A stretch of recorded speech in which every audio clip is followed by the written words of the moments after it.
Okay, I'm not going to bang it again, though. Regular commission meeting, 7 o'clock p.m., Wednesday, June 14th, 2023. Pledge of allegiance, please. I pledge allegiance to the flag of the United States of America and to the republic for which it stands, one nation, under God, indivisible, with liberty and justice for all.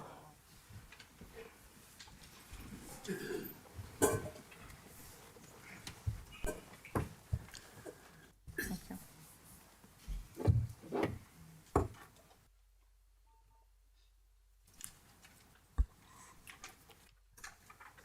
It's not working.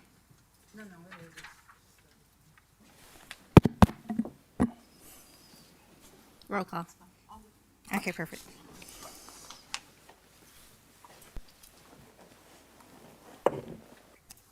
Roll call. It's okay. Commissioner Jacobs? Acting Clerk Commissioner Kasham? Here. Clerk Commissioner Hodgkins? Here. Vice Mayor Morset is absent. Mayor Mohammed? Here. We have quorum. Okay, thank you. Do we have any deletions or withdrawals from the agenda? Mayor, I do. I'd like to withdraw item 7.4 from the agenda and pull item 10.2, and the town attorney will address that a little later on. Okay. Does anyone else other than myself have anything they wish to withdraw from the agenda? You want everything pulled from consent? Okay. And then I am pulling 10.8. Okay. Like that. I'll entertain a motion to adopt the agenda as amended.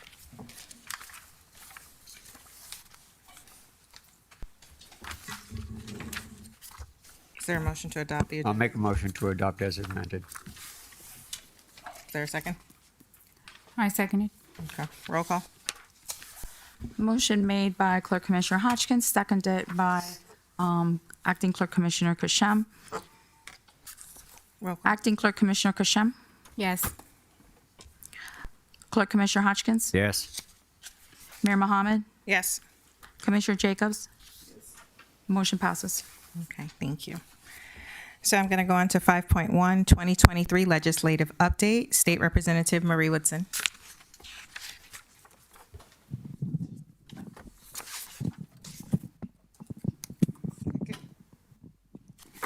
Good evening, everyone. Madam Mayor, Commissioners, City Manager, Town Clerk, everyone, every guest, all the viewers online as well. My name is Marie Woodson, and I proudly, Mr. Mayor, I'm sorry, I apologize to you too. You're here from Broward County, from the great Broward County. My name is Marie Woodson, and I proudly represent District 105, which is south parts of Broward County, South Broward, parts of Hollywood, Pembroke Pines, Miramar, Hallandale, West Park, and Pembroke Park. I was elected in 2020, and this is my second term in office, and I'm here to give you a legislative update as we just finished in Tallahassee. We just finished session, and we have accomplished a lot of good things, and we have accomplished some other things also that you might not like. But in the state of Florida, we are committed to serve the resident of the state of Florida, but more so for me, the residents of District 105.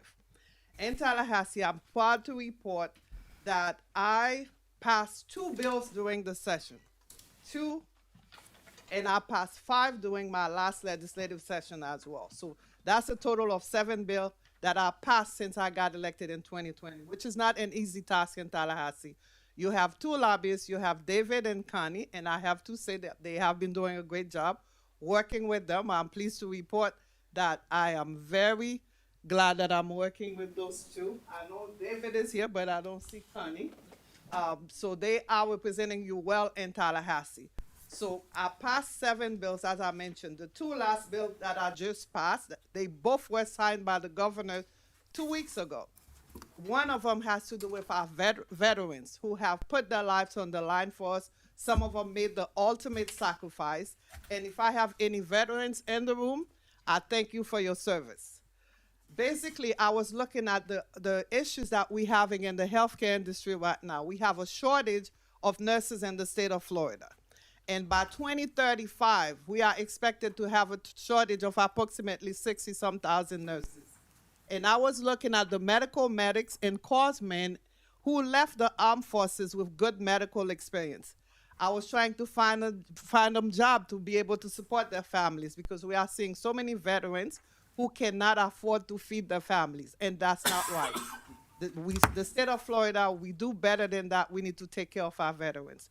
So I proposed this bill. Basically, what the bill does, it provides access to training, education, and employment to our veterans. Not only the medics and corpsmen left the armed forces with great experience, we can pay for them. The GI Bill doesn't cover everything. My bill requires the state to cover the cost of getting them into education in order for them to become either an LPN, an RN, or a nurse practitioner, whatever they want to do.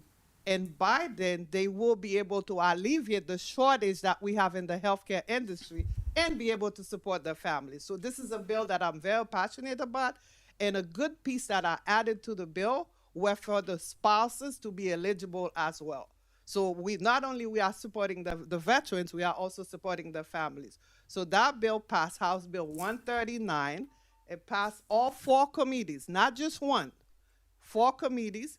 And then it went to the House floor, and everyone voted for the bill. Both sides voted for the bill unanimously. So this bill was signed by the governor, and it will become law on July the 1st. So this is one of the bills. The other bill that I passed, we have a law in place as to where any law enforcement officers, whether state, local, if they die in the line of duty, they are entitled to a full ad valorem tax exemption. Now, what was not included in the bill was our federal officers, such as our FBI agent or our marshals who serve us in our community as well. That was not included. So I sponsored that bill, introduced the bill, and that bill also was passed and signed by the governor. They like it so much that it was amended into the tax package in the state of Florida. And I have to give credit to Marty Keir from the Property Appraiser's Office who worked with me on this bill, and we were able to pass the bill. So those are the 2 good bills that I passed during the session. As well, I have $4.5 million in the budget. I was able to secure that funding and the budget, and I will tell you that Pembroke Park, I had an appropriation for Pembroke Park for $594,000, $594,000. So I was able to secure that funding in the budget. David, you know how hard we work to secure that funding in the budget.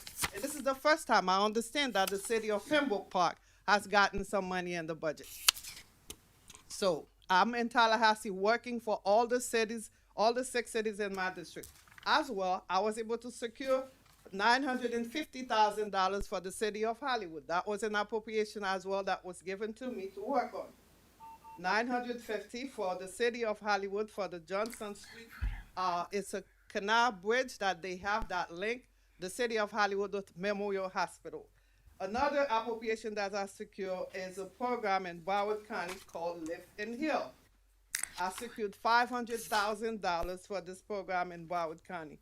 As well, I have the Florida Career College, which is a school right on Pines, right on Hollywood Boulevard, Pines Boulevard, close to University.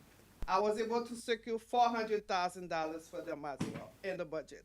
And then for the city of Miramar, I have an appropriation of $350,000 for a canal improvement project.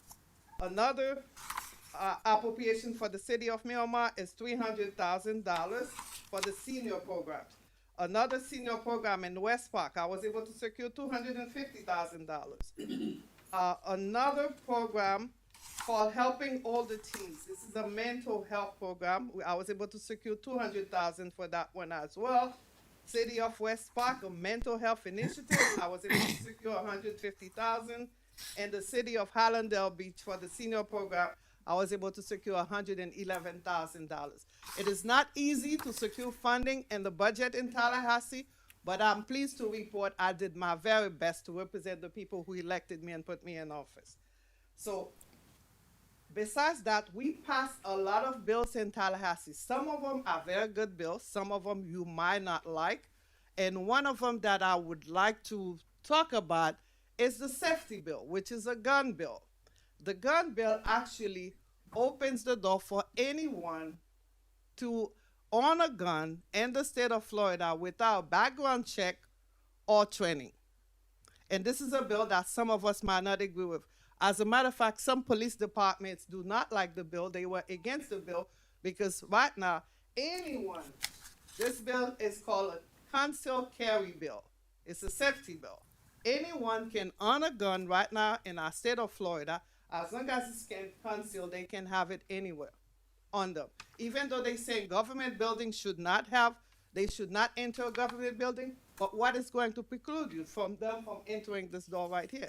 So this is a bill that some of us like, some of us might not like it, but I think this bill put everyone's life at risk, especially our police officers as well. That makes their job a lot harder to do.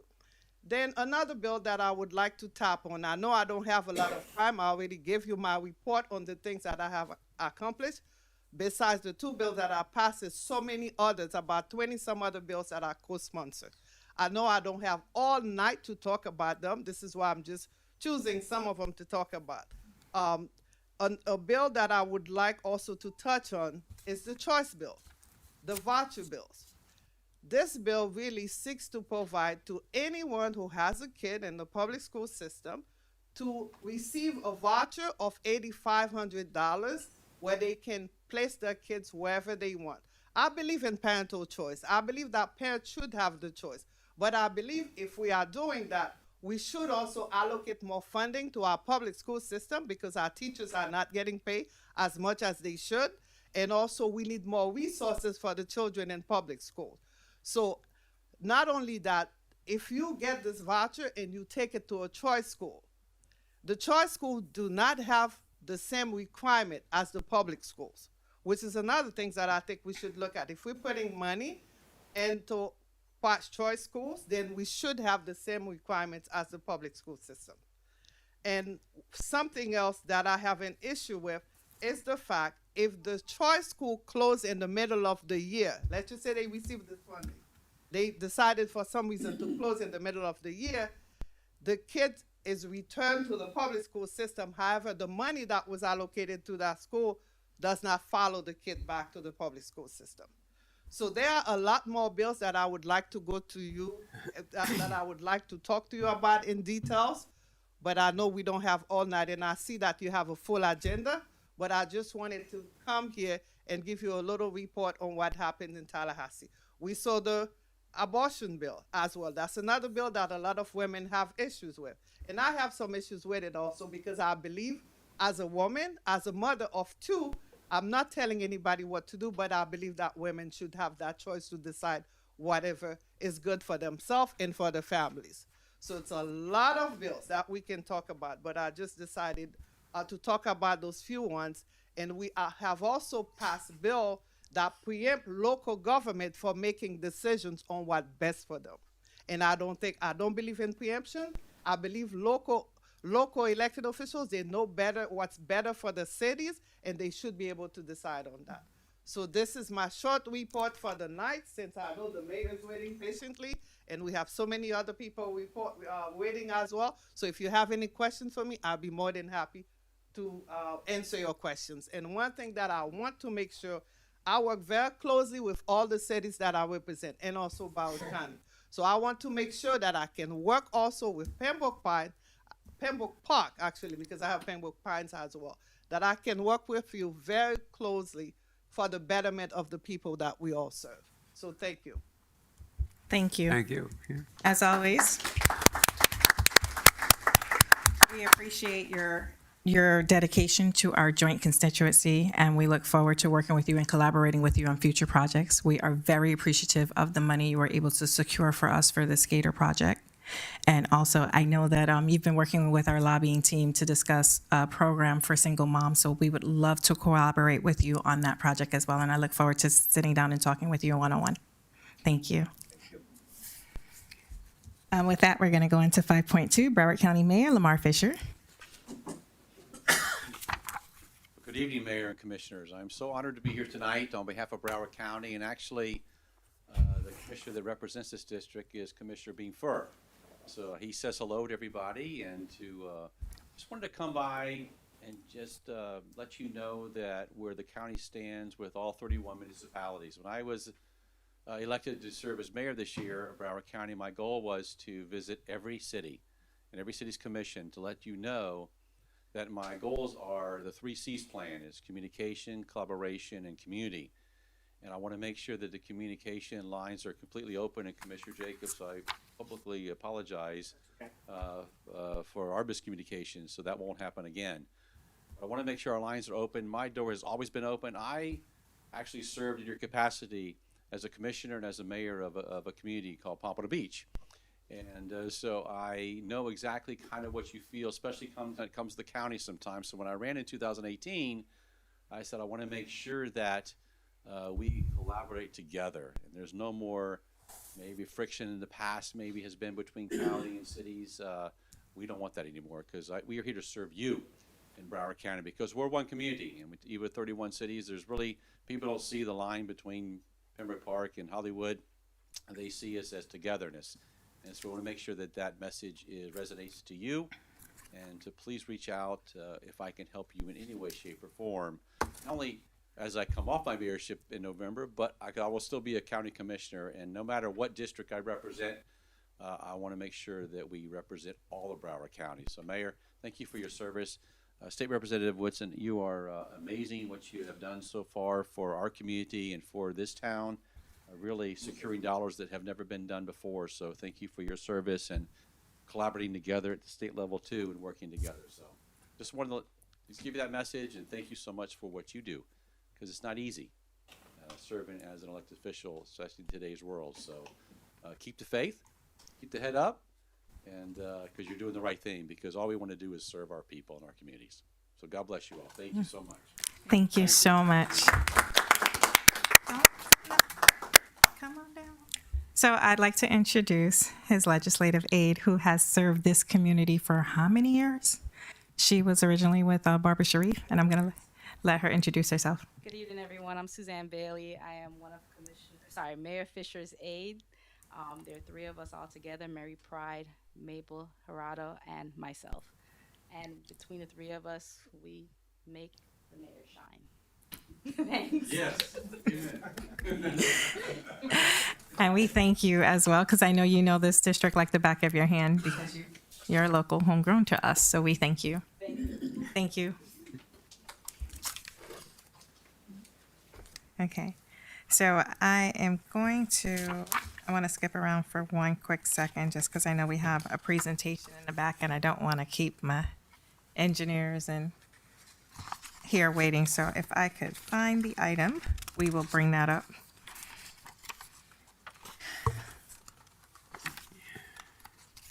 Or is it 10.4? Which one is it? Yes. 10.4. Wait, am I looking at, you said 11. I'm on the wrong agenda then, if that's the case.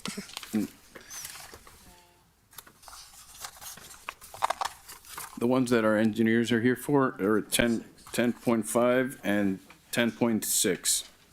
Okay. So we are going to skip to 10.5 and 10.6. So 10.5 Southwest 30th Avenue Stationary Sewer Force Main Replacement. That's 10.6. No, then I don't have the right agenda in front of me. 10.5 is the City of Weston piggyback contract with A&A Drainage. Yeah, I'm going to have to, but I have my notes on mine. So we're going to move this over. Okay. So y'all see that. And Mayor, what this item is, the Public Works Department is looking to piggyback off of Weston's contract for A&A drainage, which they will be, responding on as needed basis. They do televising of sewer lines. They also do Vector truck, which they clean out storm drains, and they have a whole slew of services that they offer in that contract, and we would be able to piggyback off of that. Each of those have different rates.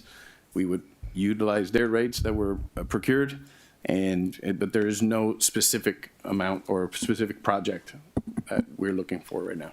Okay. Do you guys want to come down, or are you good? Can we just go ahead and make the motion and keep it moving? I think the other engineer that's here, Mr. Shaw, is trying to figure out something. Okay, he's telling me. Okay, no worries. I'm not part of that item. Okay, so you know what? Rashana, do you have a presentation to make? Yes. Okay, so then I'm going to do that because I know I did send them to go print. I'm 10.6. Okay, so then we're going to switch around to 10.3, critical event response application. Major Donovan.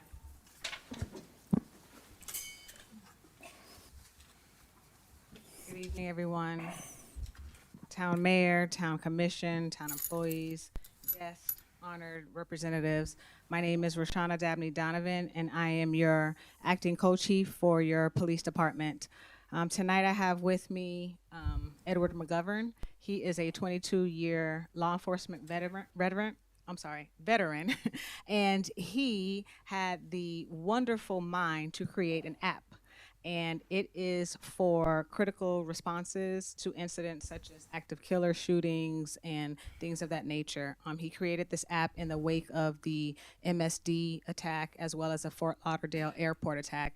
And I would just like to bring him up to speak a little bit about this project. Okay.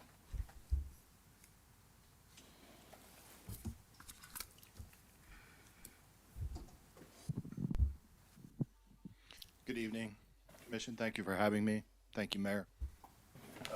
So I started. Pull up our slides. So my company is called Sarah, Critical Event Response Applications. Our office is located inside the Levan Center of Innovation at Nova Southeastern University. Prior to being founder and CEO of this startup, I was a law enforcement officer, as acting co-chief Donovan mentioned, next door at the city of Hallandale Beach. Rashana and I actually came up together, literally starting on the same day back in 1999. I retired from there to start this after responding to Fort Lauderdale Airport and Marjorie Stoneman Douglas. Next slide. So you can actually go to the next slide also.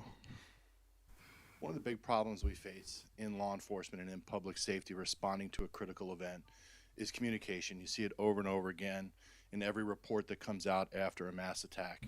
And that's because even though there's been tremendous strides in technology over the past 2 decades, rarely any of it has hit the law enforcement and public safety community. And these are the items we respond with: a 2-way radio, and normally on scene we have a dry erase board where we're drawing crude maps and writing people's names down to figure out who's on scene from multiple agencies. Next slide. And our problem is this communication bottleneck that starts in the 911 call center. As we've seen here in Broward County and other places, they are staffed minimally for the normal amount of 911 calls during the day.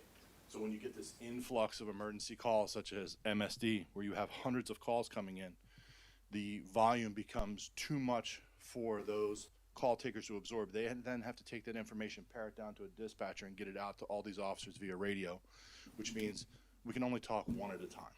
And that is what slows us down and causes us to fail over and over again. Next slide. And that's how you see the anatomy of an attack such as MSD, what we saw in Robb Elementary in Uvalde, Michigan State University. These are just attacks that have happened this year. There's been close to 300 so far just this year in the U.S., where an attack is over in 5 minutes or less, and our response time is getting pushed out to 20 and 30 minutes. The average response time to take a patient from a location and get them on an ambulance is 31 minutes. And you can imagine with traumatic injuries, that is way too long of a time. So our goal with Sarah was to have our major objectives run simultaneously instead of sequentially, and provide a visual scene for public safety to all work on the same page, no matter what agency they're from. Next slide. Our 3 major objectives are contain the scene, stop threats, and treat injuries. We're the only company focused in response because we come from law enforcement. We're the only company focused in the response to achieve these objectives for police, and to also do them simultaneously instead of sequentially. Next slide. So what we did was we created an agency agnostic platform for police and fire, which is what you see on today on your slide, where they can manage every officer that's on that scene. Even officers from another agency can join the event. They can see who's who. They can see what type of officers they are, if they're SWAT or they're King, so they know what kind of resources they have. They can also share information instantaneously without having to put it over the radio. It saves time. Next slide. And for that, we created also our Duress app, which is organization-based. So take a school where teachers, staff, in some cases, students would have this app. And if there's an emergency like an active shooter or an active killer event, they can set off this alarm. It notifies everyone within the school, but it also goes out to the jurisdictional police department, and every report that's coming in, you can see their phones immediately transition to report threat, report injury. That's giving us a location of both. Next slide. All of this overlays on a map, which you can see on the left. You can see the trail of orange dots are the suspect, and you can see the injuries because we created a proprietary virtual triage video first aid, which allows firefighters, police, instead of having to wait outside, waiting for a warm zone that can go in, that can immediately begin calling in, video conferencing in with people who reported injuries. They can provide first aid instructions to save lives, and then they can triage those injuries and video assess them and color code them based on severity. So while police are dealing with the threat, fire is creating a prioritized evacuation plan here. Next slide. Most recently, we did a multi-agency test with Florida International University at their Biscayne Bay campus. So I was with FIU Police, Miami-Dade Police, and the El Portal Police Department. We were given only 60 minutes to onboard 70 people, both for the Duress app as an organization, and 22 law enforcement for the police portion of Sarah. So within 60 minutes, we had everyone onboarded and used effectively. We're looking at a 3-story building, 153,000 square feet, so it's a fairly big facility. And when you look at the response comparisons, which you see up right now, the first time to alert police normally is 1 minute and 30 seconds through traditional 911. Ours was done in 15 seconds. First officer on scene usually is 3 minutes. Ours was in 1 minute. Threat neutralization, that means the time that we stop that threat. This is all university shootings from 2000 to 2023, since it's a comparable case for the size of a campus. It's 12 minutes, and that's when we took out 3 of the 8 university shootings in the 2000s that the response time was so long it would have pushed that threat neutralization out to 41 minutes. So even with those taken out, you're looking at us for the first time, people never using it before, we knocked it down to 8 minutes. Initial patient triage is normally 16 minutes, where with us, we were doing it out of the gate 28 seconds as soon as the first injury report came in. And then, of course, the most important statistic, the patient to transport, that's getting a patient triaged out to a casualty collection point on an ambulance to a hospital to save their lives. Normally it's 31 minutes, and we were doing that in 10 minutes. That's the difference you'll see. Our education advisors who we brought on specifically to help us include 2 survivors from Marjorie Stoneman Douglas. One is Ivy Seamus, who was a teacher at MSD, and Danielle Gilbert, who you see below her, was a student, both law students in their classroom. Dr. Albert Hayward from Bethune-Cookman is our higher ed advisor. He's also part of our HBCU program that we began, and Barbie Perdomo, who is our education advisor for the First Diocese of Miami. Next slide. And along with me, retired Chief Keith Dunn from Miramar Police Department and from the Davie Police Department. Matt Heimberger, who is a retired subject matter expert and law enforcement from the DC area. Multiple responses to critical events, starting with the 9/11 attack at the Pentagon on forward. But getting to the Q&A, we built this for agencies just like the town of Pembroke Park. Most of the time, small agencies are priced out of technology, and they're almost always in need of a mutual aid response when it comes to an event. That's why we built it the way we built it. We make it affordable for small agencies. The city of Hallandale Beach right next door has partnered up with us already. So coming on is Pembroke Park when you have an emergency here where you need assistance. The city of Hallandale Beach can immediately be on and helping you and everyone being on the same page. We're also testing with the Broward Sheriff's Office right now in their real-time crime center, and we are in the process of connecting with Mobile Command Central, which runs the real-time crime center. We just also received a letter of intent from Lauderhill and some agencies in Miami-Dade County, as well as New York and DC metro area. Any questions? You have information on the cost? So, not to get into detail, we're working with a nonprofit right now. And the reason I can is because the actual funding hasn't been awarded yet, and it's a federal fund. So with the federal funding, it'll be free for your city for up to 3 years. And after? After that, it roughly will be $7,000 per year. And that also includes all of the training, all of the onboarding, and then all of your government facilities also get the duress application. So you would have the duress application in here. If God forbid there was an incident here, you utilize that application anywhere in your city hall or any of your public buildings. It's amazing. Yeah. And it's also free for public K through 12 schools and charter schools. Sounds great. Any other questions? No. Any other questions? No, sounds like a great program. Do you need a motion today for it? Or do we need to wait till the grant is finalized, or? So, Yeah, I- I'm sorry. Mayor, if I may, just very briefly, and the gentleman makes a very compelling and important presentation. I would just have a couple questions from a contract and a procurement perspective. Okay. You know, having listened, I just don't know if there's any agreement that the town would be asked to sign to implement this particular process. I also would just ask whether there was a particular competitive procurement process associated with bringing this particular proposal before the commission. Again, this may be a sole source. There may be other opportunities in the code to engage this particular vendor, but we'd like to dig a little deeper in that context if the commission would permit it. Thank you. yes, and the answer, we do have a sole source letter that we can provide. And as part of the competitive process. Okay. Okay, so, Thank you. thank you. So I'll Yeah, let and you. again, from the legal perspective, I would just ask if there are any contracts, any proposals that you have for the town to consider. If you could maybe forward them to the chief, we'd be happy to review them and coordinate further with the commission as needed. I can supply one. It has basically three parties, Sarah, your town, and then the nonprofit.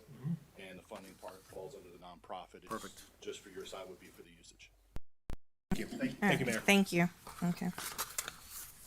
Okay.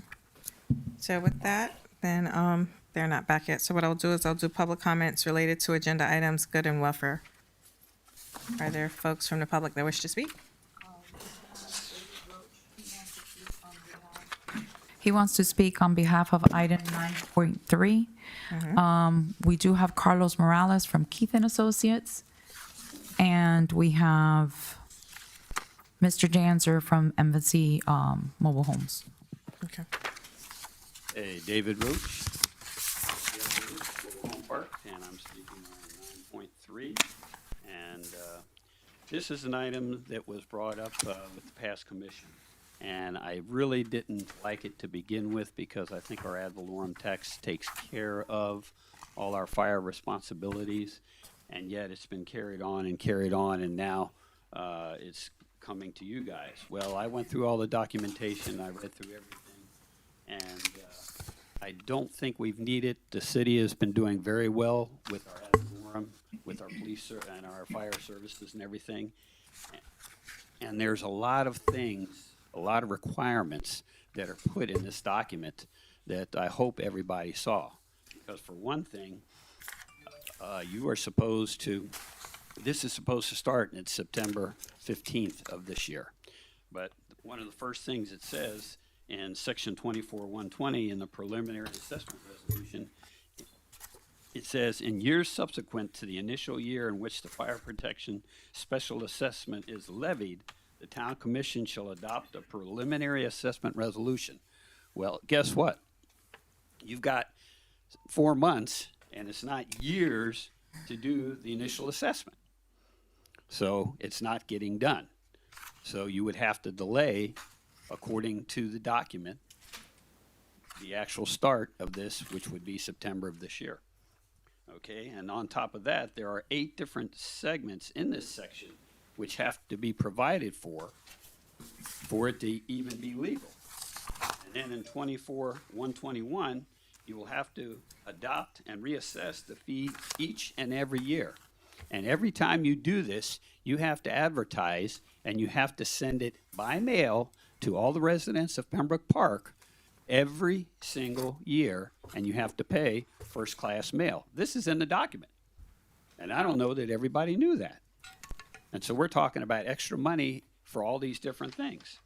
On top of that, in section 24-124, certification of the assessment roll, the town shall post fire protection special assessment for each parcel on the roll by September 15th of each year. That means every single resident and business must be assessed individually and be on a roll every year. Think of all the extra work that this town would have to go through to be able to do that, especially if you're changing the assessment every single year. We're talking about a lot of money. We're talking a lot of extra work for the employees. I mean, they've got plenty to do as it is. And so it's crazy to even think of doing this particular resolution. So I would recommend that 9.3, that the commissioners vote to turn it down. It's been presented a couple times, like I said, with the past commission and announced before you guys. And you can turn it down now and be done with it. And we just go with our regular ad valorem tax, which has been fine for the past 40 years. Thank you. Thank you. Okay. What do you think about making a motion just to bring that back to the workshop, and let's look at it a little closer. Well, right now we're just on public comments. We'll get back to it. Yeah. So- But when we do, Yeah. I mean, Okay. You said Daniel and then Bob? But Daniel, it's Craig Smith. He's still coming. He'll be back, so we'll go No, ahead. Mr. Janser. Okay. Mr. Janser. Good evening, Mayor, Commissioners, Robert Jansen, PRV Park. Well, Mr. Roach stole my thunder, so I don't have. But I would like to concur with him and request that you seriously reconsider this. I mean, we already pay enough taxes. Our town, our little town of Pembroke Park, our millage rate is 8.5. We're at the very top tier of all the cities and towns in the Broward County. Okay, and, you know, I didn't see any breakdown of assessments, how the fees would be distributed. I just reviewed it just a little bit.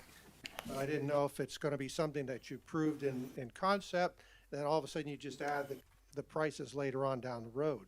I mean, is this gonna be like it turned out with the police department was sold as, you know, oh, we're gonna get 5 or 6 officers, you know, it's gonna be a big savings, we'll have all this wonderful things. And down the road, we're millions and millions of dollars, you know, 5 times the amount of officers, equipment, insurance, pensions, you know, $500,000 renovations, $1 million renovation, $42,000 doors. Yeah, I mean, you're not building a whole building and buying the land. You've already got the building, the structure, everything. You're rerouting some walls and some duct work, electric work. I mean, maybe it'd be better off to get a grip on the unnecessary spending that the town is doing. I mean, it's, you know, after all that, and the police officers, if there's a serious issue, we still have to call BSO. I mean, come on. I mean, a good knock on wood, we've had one fire through no fault of our own in the park in over 50 years. So, I mean, we've done without it all this time. And I certainly hope you really give some serious thought to reconsidering that. Thank you. Thank you. Okay. Anyone else from public comments? No. No? Okay. Ms. Page.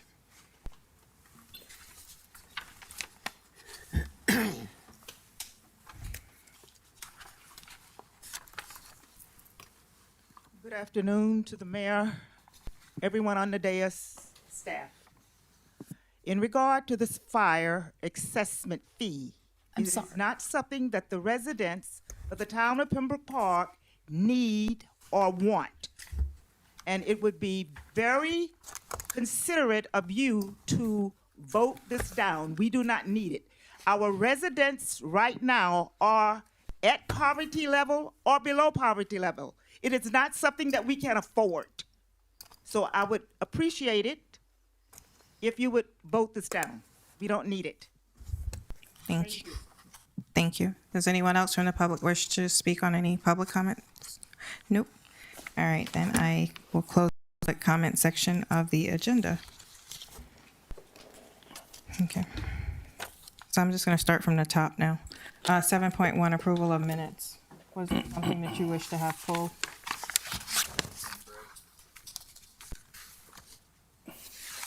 Okay. What? He said the minutes are incorrect. Okay, which ones? Meetings. Yes, I need to know which one. What is wrong with May 10th? Your position, they're not correct. Just gonna say they're not correct. Leave it at that. Okay, sir, but in order to correct them, Well, I- I'm the only one that's gonna say anything, so you guys can vote to approve, you can vote to disapprove. I'm saying okay. Okay, so I'm going to ask that you, could you just, wherever you see any inconsistencies, could you please let the town manager know so that we can get it corrected? Actually, I'll let the town attorney know because nothing gets done when I submit it to the town manager. Okay, so Attorney Horowitz, do you have any concerns or are you fine with working, correcting? Commissioner, I'm not aware of the inaccuracies the commissioner is referencing. If the minutes were approved, subject to his input, and I'm happy to work with the commissioner to the extent that they need to be amended, we'll coordinate with the clerk. The commission can approve them tonight, subject to that subsequent conversation. Perfect. Okay, so then I'll entertain a motion to accept the minutes, to approve the minutes with the commissioner's corrections at a later date with the town attorney. We'll reconfirm. I'll make a motion to approve the minutes with the exceptions. I second it. Okay. Is there any further discussion? If not, I'll enter roll call. Motion made by Clerk Commissioner Hodgkins, seconded by Acting Clerk Commissioner Kashem. Clerk Commissioner Hodgkins? Yes. Mayor Mohammed? Yes. Commissioner Jacobs? No. Acting Clerk Commissioner Kashem? Yes. Motion passes 3-1. 7.2, proposed management package.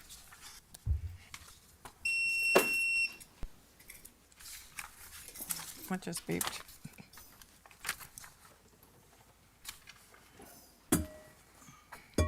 Good evening, Mayor and Commissioners. Babette Friedman, HR Director. Commissioners, for your issue item.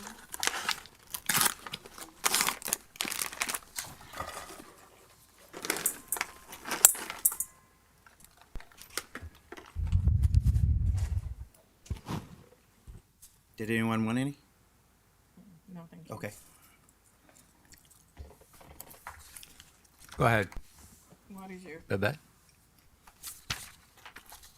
It was already on consent, so I'm not sure why it was. Commissioner Jacobs, what are your concerns with the proposed management Lots of package? concerns. Okay, so let's go through them. First off, the guys outside have been asking for a pay increase to get them up to fair market value. The HR director flat out lied when she said that they're overpaid, because she did say that to me. She said that to our former building official and to our former building department manager. It was all said, including our town manager, that they were getting paid too much. Here we are, trying to give directors pay increases and give our directors take-home cars when it's not necessary, giving them more time off, which costs the town more because they're not going to be here, but yet our finance director, more a town accountant, is sitting here saying that the only cost to the town is $10,000. I think it says now $13,000 on here for the cost of the take-home cars, but giving all the directors and department heads another 2 weeks off, that's like a cost to the town as well. That wasn't accounted in here. I don't believe this is the best time, and I think it should wait till the next budget before we approve this change or approve or disapprove this item. And just for a correction, it's not for a take-home vehicle, it's for a car allowance of $250 a month, and it wouldn't start till the next budget cycle anyways. Your mic on? Again, I think this is the cart before the horse. We don't have the budget done, and it's not a good idea to pass it until we have the budget. We'll put it in the budget. Finance Director, please come on down. Good evening, Honorable Mayor and Commission. Roy Brown, Budget and Finance Director. I'll start by saying that we have gone through the budget process. We are closer to the ending stages.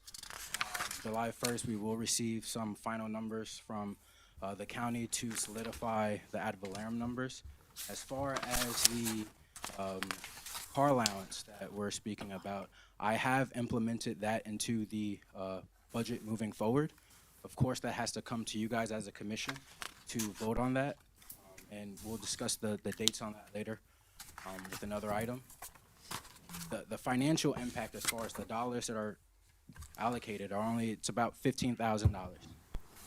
And this is, you know, for the few directors that we have. As far as the salaries, directors are paid salary. Directors are paid salary. How many, because I know it says 0 to 48 months of service for vacation, for the 160 hours per year versus the 48 to 120, will get 180 hours per year. So how many, employees does that currently affect? It'll be all the directors will just be in the first tier. Okay. So this really wouldn't take effect for another 4 or 5 years, basically, as far as vacation hours would be concerned.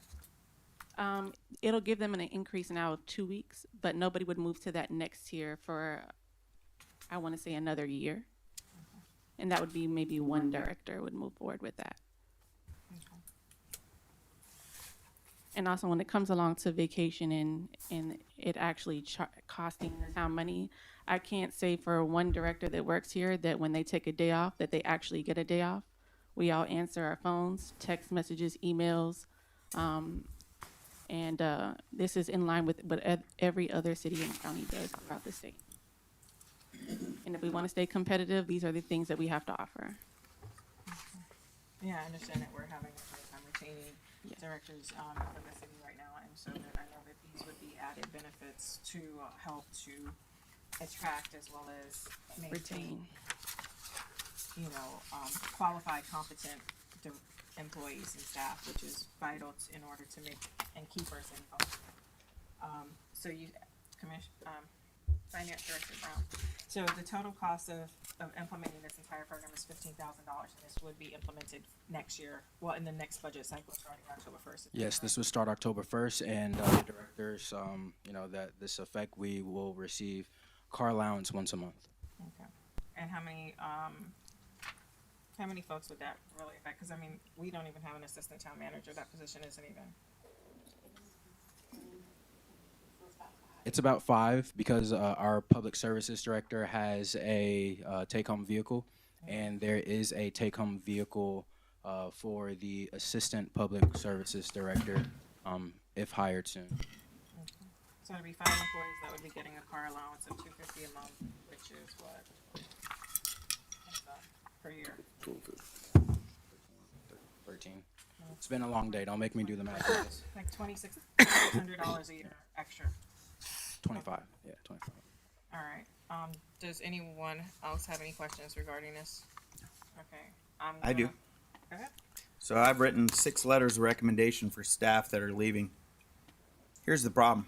We're not taking care of our staff that we have here, but yet we're taking care of the directors and giving them these increases for directors and not taking care of the hardworking staff who actually earn their money. I think that's completely wrong and not the way we should be treating staff around here. You said that we'd consider a 5% increase, 3 to whatever along, but up to 5. That's the standard that we do every single year at the last meeting when it came to giving the outside guys a pay increase. But that's the standard. We do that every year. So there's no real difference in their pay. that's what they always get. So, you know, unless you guys are planning on doing something else to increase their pay for next year, I think it's not right that you're giving better benefits to the directors and take-home cars versus taking care of the staff you have here that you are slowly losing one at a time. Just to address that, I am doing a survey for all positions throughout the town, that during the budget process, I'll be meeting with the town manager and the budget director and finance director to go over the findings and see what we can do to possibly increase salaries if allowed. Yeah, I do know that, the public service director has said that we are looking into doing something for the next budget cycle for, And that's what we're currently working on, yes. yeah. Meanwhile, we're losing staff to other cities. Okay, well, at this, They're all on. There's a mic problem. No, their phone was not Yep. Yep. Thank you. Sorry about that. Okay, so it's out here. I don't know if there's a motion to move forward or if there's a motion not to, so I'm gonna leave it to the commissioners if they want to move forward with this, if they have any other questions. Again, this doesn't take effect until the next budget cycle. I would make a motion to go forwards. Okay. I second it. Okay, roll call. Motion made by Clerk Commissioner Hodgkins, seconded by Acting Clerk Commissioner Kashem. Mayor Mohammed, Yes. Commissioner Jacobs, Absolutely not. Acting Clerk Commissioner Kashem, Yes. Clerk Commissioner Hodgkins. Yes. Motion passes 3-1. Thank you very much. Thank you. 7.3 grant security, cybersecurity grant awarded. I don't have the information for that. I know that Mark was working on that and he's not here. I think it was just that it was awarded and they just want to move forward with it. That's correct. So, do you need a motion to, Just a motion to accept the grant. okay, I'll make a motion to accept the cybersecurity grant. I second it. okay. Any discussion? Roll call. Motion made by Clerk Commissioner Hodgkins, Discussion. seconded by Clerk Commissioner Kashem. I'm sorry.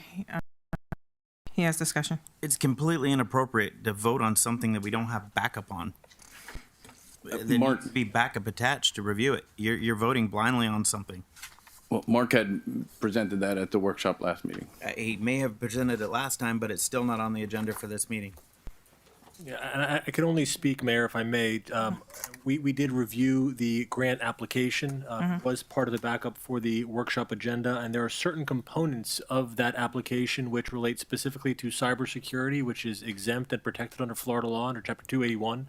That information is available to the commission privately. It is not public information. The commission actually has one of the limited opportunities for you to meet in a closed-door session is to discuss security specifically of public buildings. This grant application would fall under that exemption. The backup, to the extent that it was available, I know was included as part of the workshop, your last workshop meeting.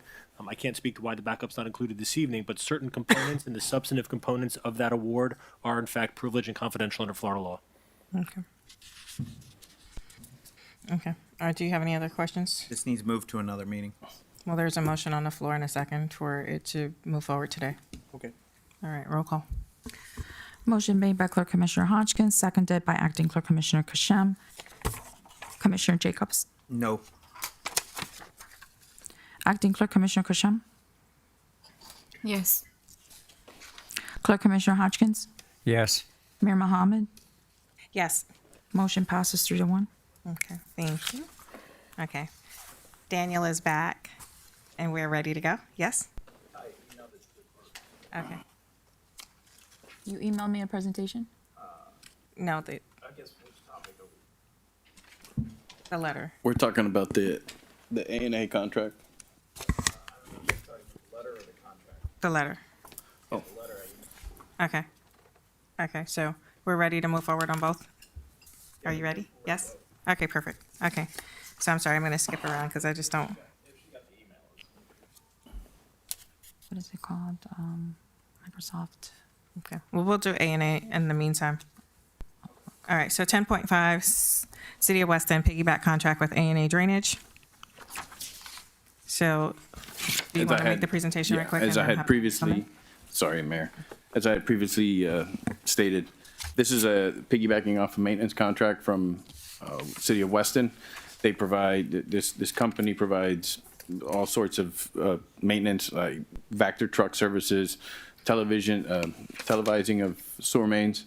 And that's something that we wanted to piggyback on, to have on staff, not on staff, but on hand in case of any situation that we have. Those are our, different rates in the schedule that were competitively bid out, and we want to take advantage of it. Okay. Is there anything you want to add? If so, come down.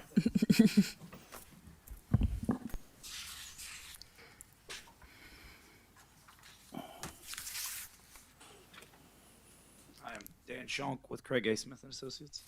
To add to that, this is basically a general services contract that the city of Weston has, and the thing that is missing in your current general services contract is cameraing services. This contract has cameraing services, and I think it might even have better rates for the other items in your. For the vac trucks, get better rates? They're competitive with your current rates, so it gives you also more contractors to choose from for your vac truck services. Okay. Thank you. Are there any questions? If not, I'll entertain a motion subject to the city manager and the city attorney's approval with the contract from Weston. And just for the record, we did review the Weston contract along with their procurement process and drafted the contract with the town and this particular vendor. So it's your recommendation that we move forward? Yes. From a legal perspective, we have no objection. From a legal perspective? Yes. And from operational, yes.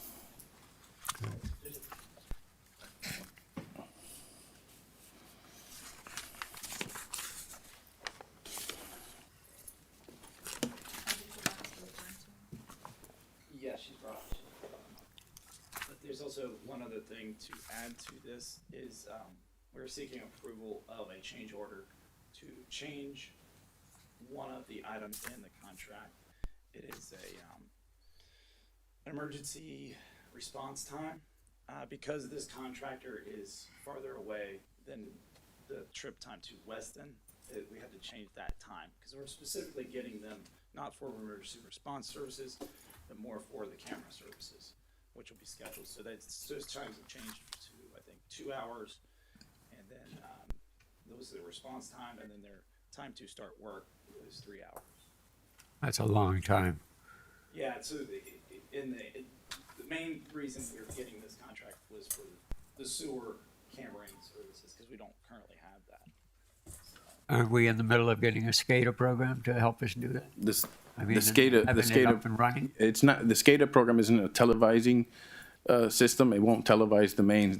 We actually have a camera that goes in and. Oh, inside televise. the lines? Yes, they bring the camera and they, take it all the way down. In addition to that, the Vector truck services we're gonna be using as well. The prices are outrageous on those, so we really, Yeah, these are chance we really, get to cut a buck on those, I think. is a good idea. these are very competitive. So we're looking to approve the contract and then The amendment simultaneously. to the contract. Yeah, the change order. Are you okay with that? I am. I would just ask that the approval includes the amendment as referenced by Mr. Schonk. And for the record, there is no fiscal impact, no financial impact to the town as a result of that amendment. Okay. Okay, so I'll entertain a motion. I'll make a motion to approve As the amended. contract as amended. with the amended. I second it. Okay. Any further discussion? Which item are you doing? 10.5. If not, roll call. Motion made by Clerk Commissioner Hodgkins, seconded by Acting Clerk Commissioner Kashem. Acting Clerk Commissioner Kashem? Yes. Clerk Commissioner Hodgkins? Yes. Mayor Mohammed? Yes. Commissioner Jacobs? Yes. Motion passes 4-0. Okay. Okay, thank you. Did that free up most of my audience so that they are not stuck here? Almost? Okay. All right, perfect. All right, so then I'm going to go ahead and go back to regular business then, and go back to the order of the thing. If you want to talk about 10.6, I was actually there during that force main break. Okay. Where's lift station 17 on here? Southwest. It's under design, sir. Under design? Yeah. Okay. It's already in the works now. All right. 10.6 Southwest 30th Street sanitary sewer force main replacement.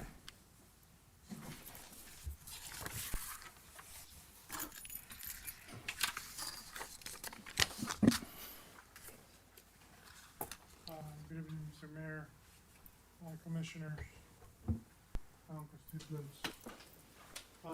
This is for additional services to the Southwest 30th Street force main.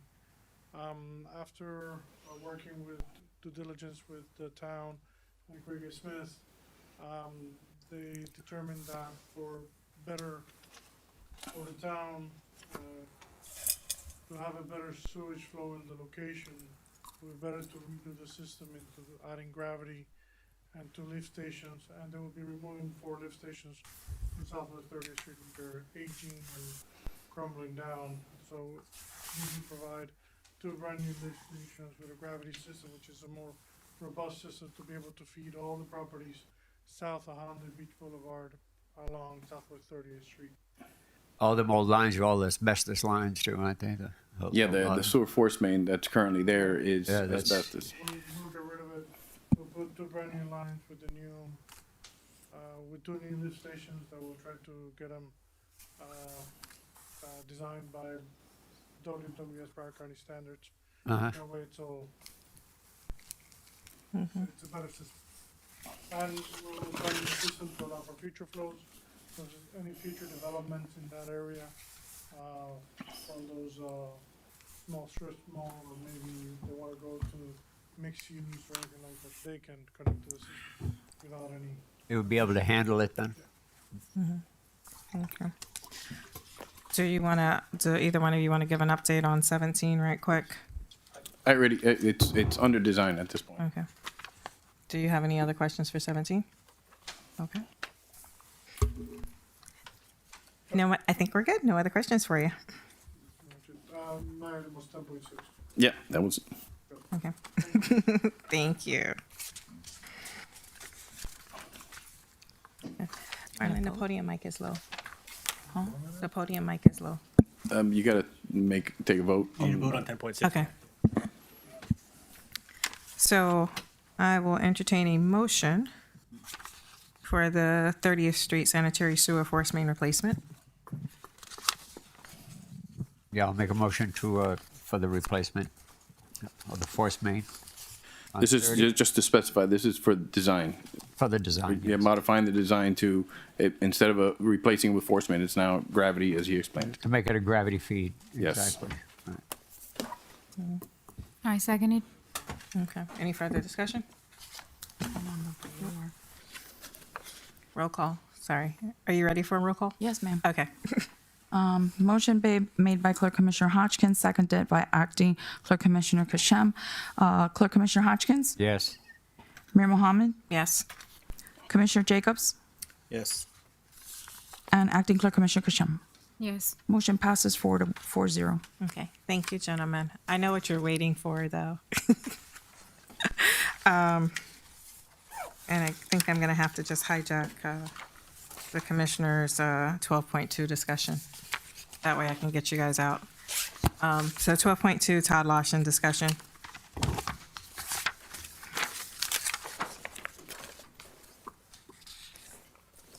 So,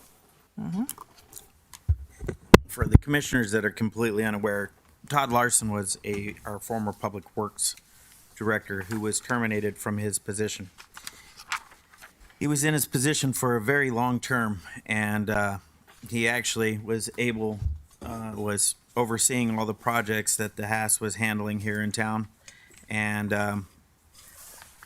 all the unethical things that were done in that department over the time that he was in there, some being illegal. So when he was relieved from his position, brought someone else in for it. His a second came into place, which didn't work out either. But we found that he was working for one of our contractors. And that was only discovered after he had spent 2-3 days combing through documents on our 3rd floor. Now, I like Todd. I don't think he would do anything wrong here, but knowing what he dealt with here in the town, I think it's completely inappropriate for him to be working with anything to do with the town, knowing his history with the town. So we put we asked the contractor that he not be involved with the town of Pembroke Park. And a letter was sent off to him. Now, when it comes to corruption, the only way to keep people quiet is to pay them. And I think removing that sanction and putting him back working with things to do with Pembroke Park is doing just that. It's trying to silence him from exposing all the stuff that happened under the last, I think he was here 17, 18 years in the Public Works Department. I think that needs to stay in place where he doesn't work on town projects and not involved with the town, as he is a former employee who was terminated.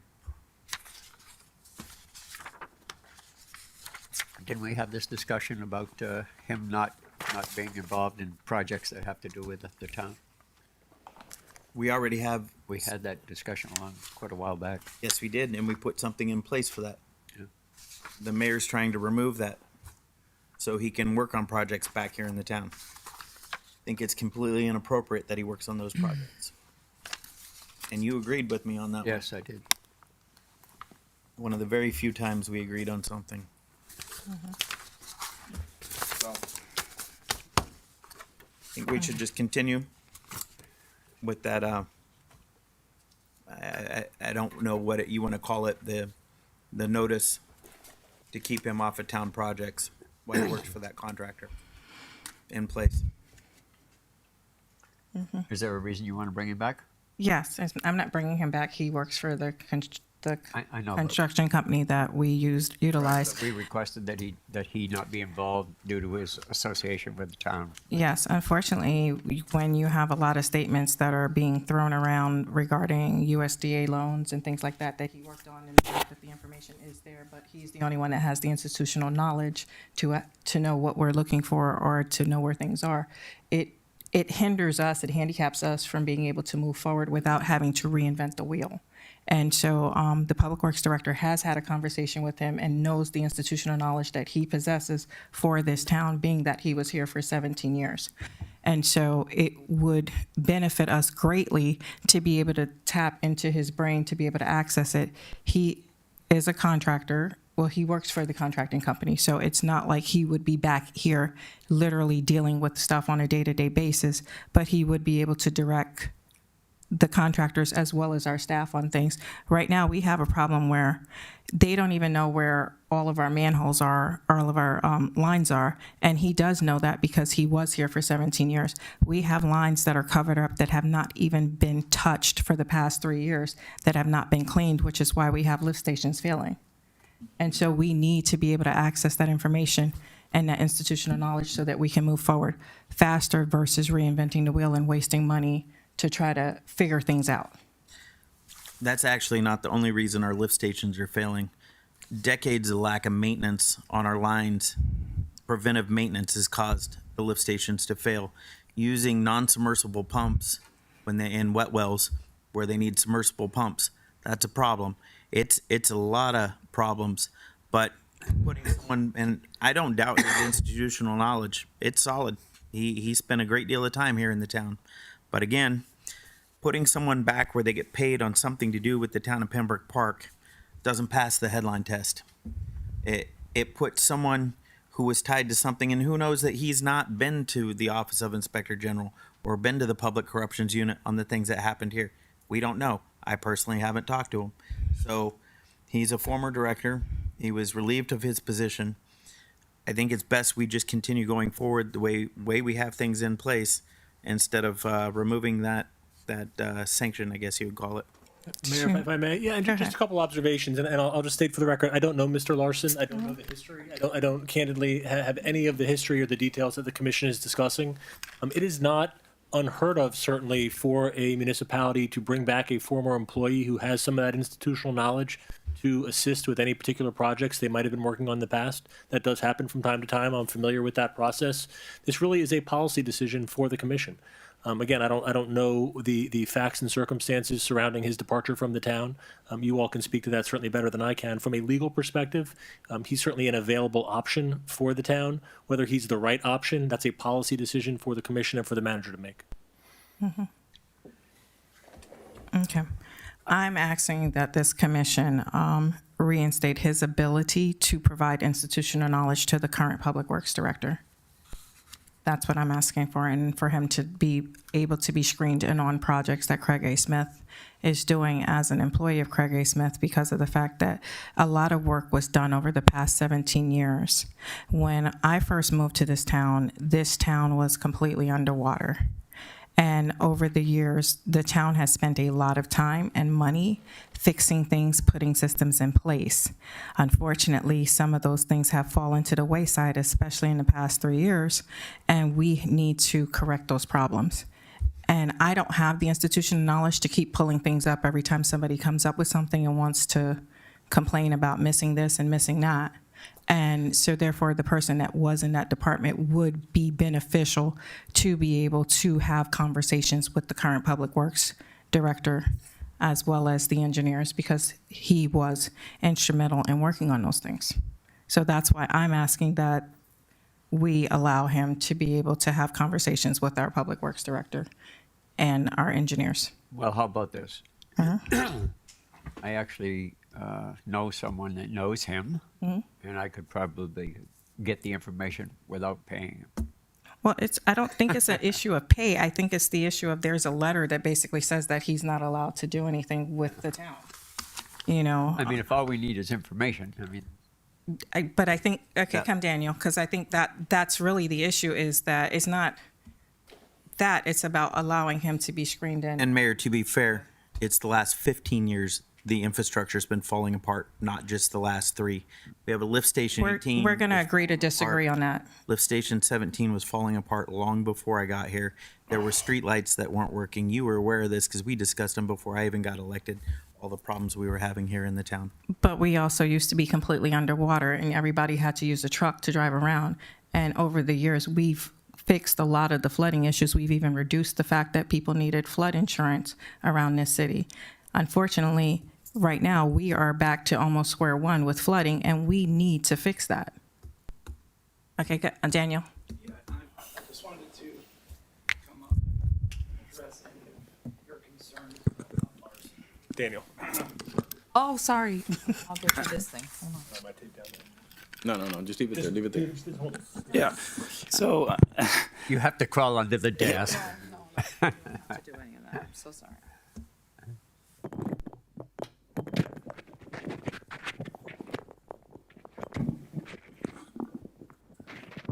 No, Clerk Commissioner, I just wanted to clarify a statement that you make. We're not paying Todd Larson at all. He works for Craig A. Smith and Associates. And But we pay them. yeah, we whatever work we do with them, yeah, we do pay them. That's correct. He's on their payroll regardless of whether or not he works on our stuff. Yeah, so Todd. Okay, yeah, so Todd is an employee of ours, and he has an immense amount of knowledge about the town. So it is very cost beneficial to the town to allow us to have Tom Larson work with the town. For example, Aleem and I will be having a meeting, and I have to stop the meeting to go talk to Todd continuously To find out what the situation was. and it's just not cost prohibitive. Or have a separate meeting with Todd in which I'm billing you guys anyway at probably a higher rate than Todd, so it would be more cost beneficial to the town to just talk to Todd directly and Todd to be in these meetings. And he has an immense amount of knowledge for all your systems, stormwater, wastewater. Many of these grants that are outstanding have his name on it. So it's not just once a week kind of thing. It's whenever I have a conversation with the town of Pembroke Park, I end up going directly back to Todd to ask questions to get to the bottom. Okay, I can see where, the back knowledge is important and Yeah. everything like that, but if we have a system in place and we can't figure it out, then, I mean, we just hired an engineer, and if he can't figure out what the system is, then,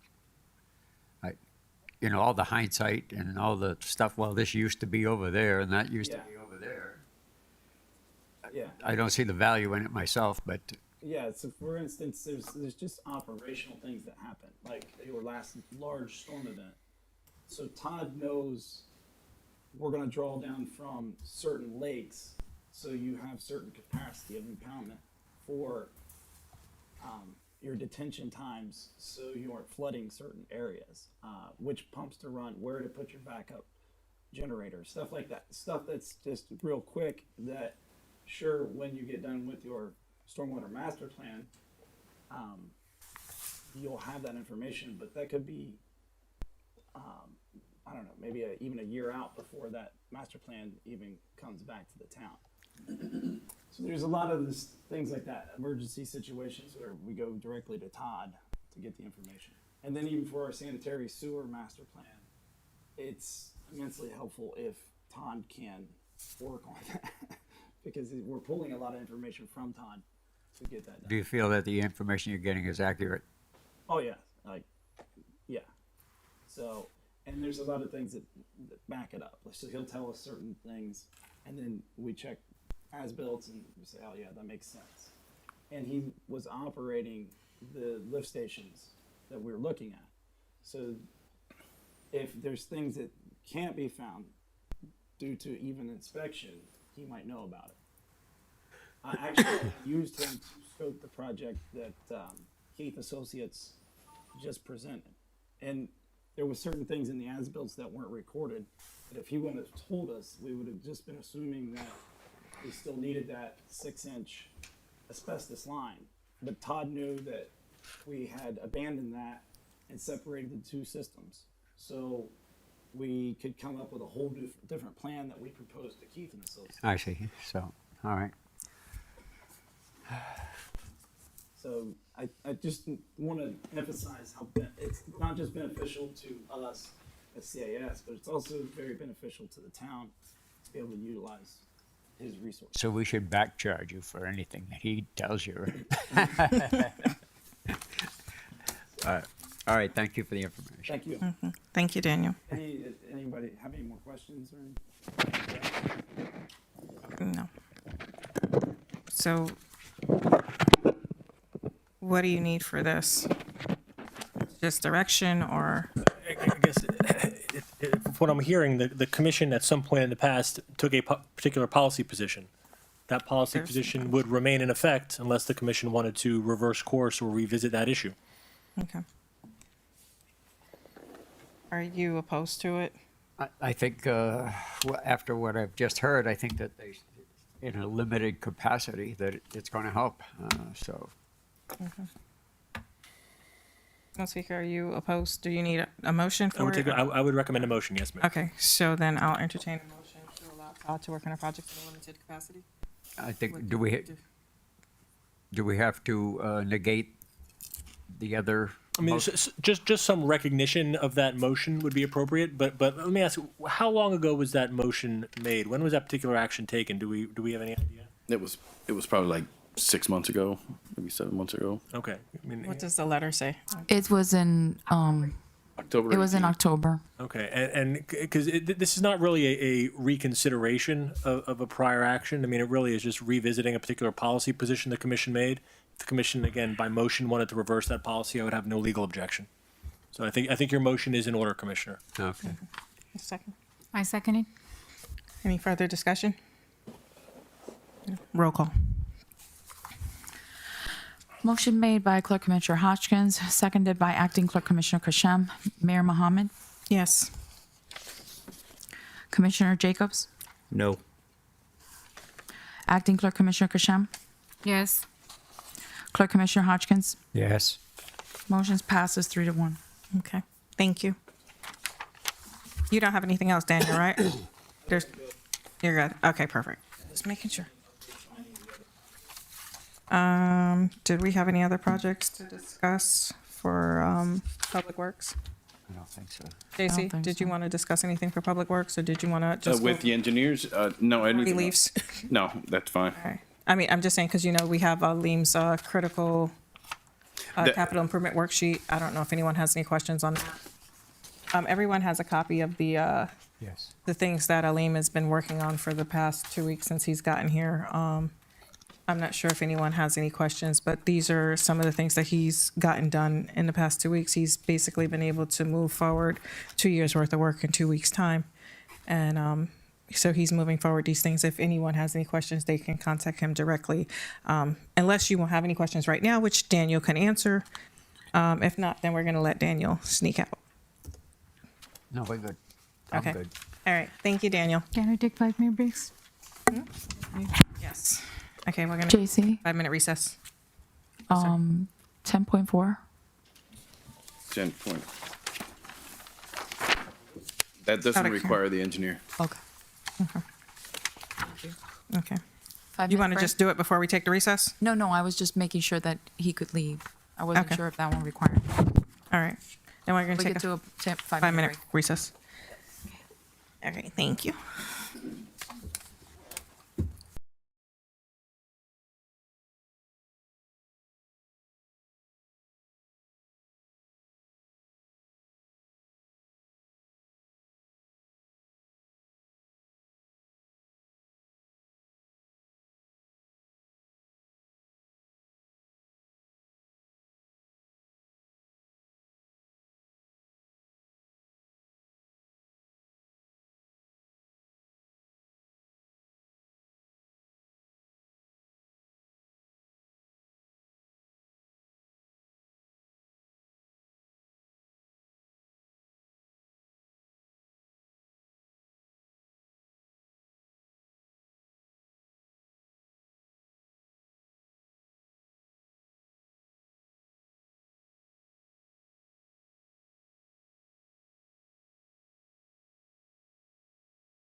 but okay. We're live. All right, meeting resumed at 8:38. Okay, so we're gonna go on to resolutions. 8.1, resolution number 2023-08. Clerk Commissioner Hodgkins, a resolution of the Town Commission of the Town of Pembroke Park authorizing and adopting articles of censorship against Commissioner Jeffrey Jacobs, finding that Commissioner Jacobs has violated the town's code of conduct as set forth in Resolution 2020-090 dated December 9th, 2020, finding that Commissioner Jacobs' behavior is unacceptable and that he must maintain order, decorum, civility, and respect, and publicly reprimanding Commissioner Jacobs for his continued misconduct. So I am going to pass that over to the attorney for him to read into the record. Thank you, Mayor Commission. And this is a little bit of a unique process, both under Florida law and under the Robert's Rules of Order procedures that address the public reprimand of a member of a collegial body. The item before the commission this evening was prepared at the direction of the commission, was sponsored by Clerk Commissioner Hodgkins at the workshop, your most recent workshop. We've drafted this resolution based on input provided to us from the Clerk Commissioner, as well as the commission at public meetings and some limited discussions with your professional staff. For the record, this is a matter in which Commissioner Jacobs is entitled to due process. He is entitled to notice, which he's received as part of the agenda, as well as an opportunity to be heard this evening to respond to the allegations set forth in the resolution. As a matter of transparency, Mayor Commissioner, I'd like to just read the substance of the resolution into the record. And for the record, the mayor read the title of the resolution. The allegations and the articles of censure state as follows. Whereas the town of Pembroke Park is a municipal corporation located within Broward County, duly organized and existing under the laws of the state of Florida, and is charged with providing exceptional public services to residents located within its corporate limits.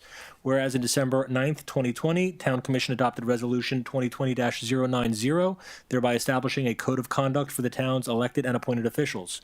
Whereas Commissioner Jacobs was mayor of the town when the resolution was adopted. Whereas then Mayor Jacobs voted in favor of the resolution in December of 2020 and executed the resolution as mayor upon adoption. Whereas at the May 25th, 2023 Town Commission workshop, the Town Commission, by consensus and at the request of Clerk Commissioner Hodgkins, authorized and directed the interim town attorney's office to commence drafting of a resolution providing for the formal censure and public reprimand of Commissioner Jacobs for the reasons set forth herein below. Whereas the Town Commission finds that Commissioner Jacobs has repeatedly violated the resolution as set forth in greater detail in this resolution, and that Commissioner Jacobs' continued misconduct warrants a strong rebuke from the Town Commission. Whereas Section 1 sub 1A of the resolution states as follows. It is the responsibility of the chair to keep comments of members on track during public meetings. Members should honor efforts by the chair to focus discussion on current agenda items. If there is a disagreement about the agenda or the chair's actions, these objections should be voiced politely and with reason, following procedures outlined in parliamentary procedure. Whereas since Commissioner Jacobs was succeeded as mayor by Mayor Ashir Mohammed on April 12, 2023, Commissioner Jacobs has disregarded Mayor Mohammed's repeated efforts to maintain decorum and focus the commission discussion on agenda items in town business. Whereas Section 1 sub 1B of the resolution states as follows. Difficult questions, tough challenges to a particular point of view, and criticism or ideas and information are legitimate elements of debate by a free democracy in action.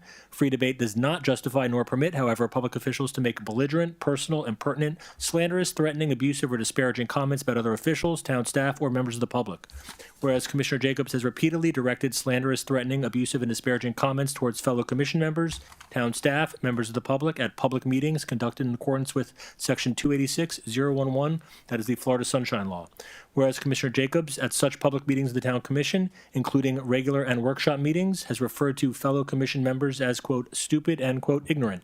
Whereas in October 2022, then Mayor Jacobs sent a homophobic and misogynistic TikTok video to the then town attorney, who was openly a gay town employee, exposing the town to serious potential liability and resulting in criminal complaints being filed.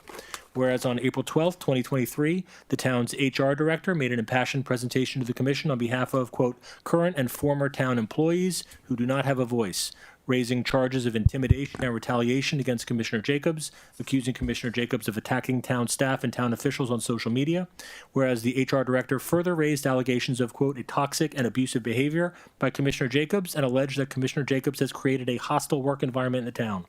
Whereas the HR director's presentation resulted in the Town Commission initiating an investigation into Commissioner Jacobs pursuant to the town's investigation policy. Whereas on May 8th, 2023, the HR director formally notified the town manager and the interim town attorney that Commissioner Jacobs had referred to her as a, quote, Nazi in front of other town employees at the town's food drive event on May 6th. And whereas, as the descendant of Holocaust survivors, the HR director was particularly offended by these egregious and outrageous comments. Whereas Section 1, Sub 1C of the resolution states as follows. If a member is personally offended by the remarks of another member, the offended member should make notes of the actual words used, call for a point of personal privilege that challenges the other member to justify or apologize for the language used. Whereas Commissioner Jacobs has failed to apologize to town staff and other town officials, despite repeatedly attacking such individuals publicly and privately, receiving calls for him to demonstrate some form of contrition. Whereas Section 1, Sub 13A of the resolution states as follows. Clear, honest communication that respects the abilities, experience, and dignity of each individual is expected. Poor behavior towards the town staff or appointed officials is not acceptable and will not be tolerated. Whereas, as previously noted, while mayor, Commissioner Jacobs sent a homophobic and misogynistic video to a gay town employee, exposing the town to serious potential liability. Whereas, as further noted, Commissioner Jacobs allegedly referred to an employee of Jewish heritage as a Nazi at a town event. Whereas Section 1, Sub 3C of the resolution states as follows. Elected and appointed town officials should never express concerns about the performance of a town employee in public, to the employee directly, or to the employee's supervisor. Comments about town staff performance should only be made to the town manager through private correspondence or conversation. Whereas Commissioner Jacobs has routinely and repeatedly attacked the job performance of certain town employees in public meetings. Whereas Commissioner Jacobs has made posts on social media publicly questioning the integrity of not only his fellow commissioners, but also town employees. Whereas Commissioner Jacobs has, at public meetings, referred to the town as a, quote, shithole and a, quote, shit show prior to his election to office. Whereas other members of the town commission and certain members of the town's professional staff have attempted to caution Commissioner Jacobs about his continued unacceptable behavior. And whereas the town commission of the town of Pembroke Park finds that censuring Commissioner Jacobs for violations of the town's code of conduct is in the best interests of the citizens and residents of the town, and that the adoption of this resolution demonstrates to the town and its professional staff that the conduct and behavior exhibited by Commissioner Jacobs is unacceptable.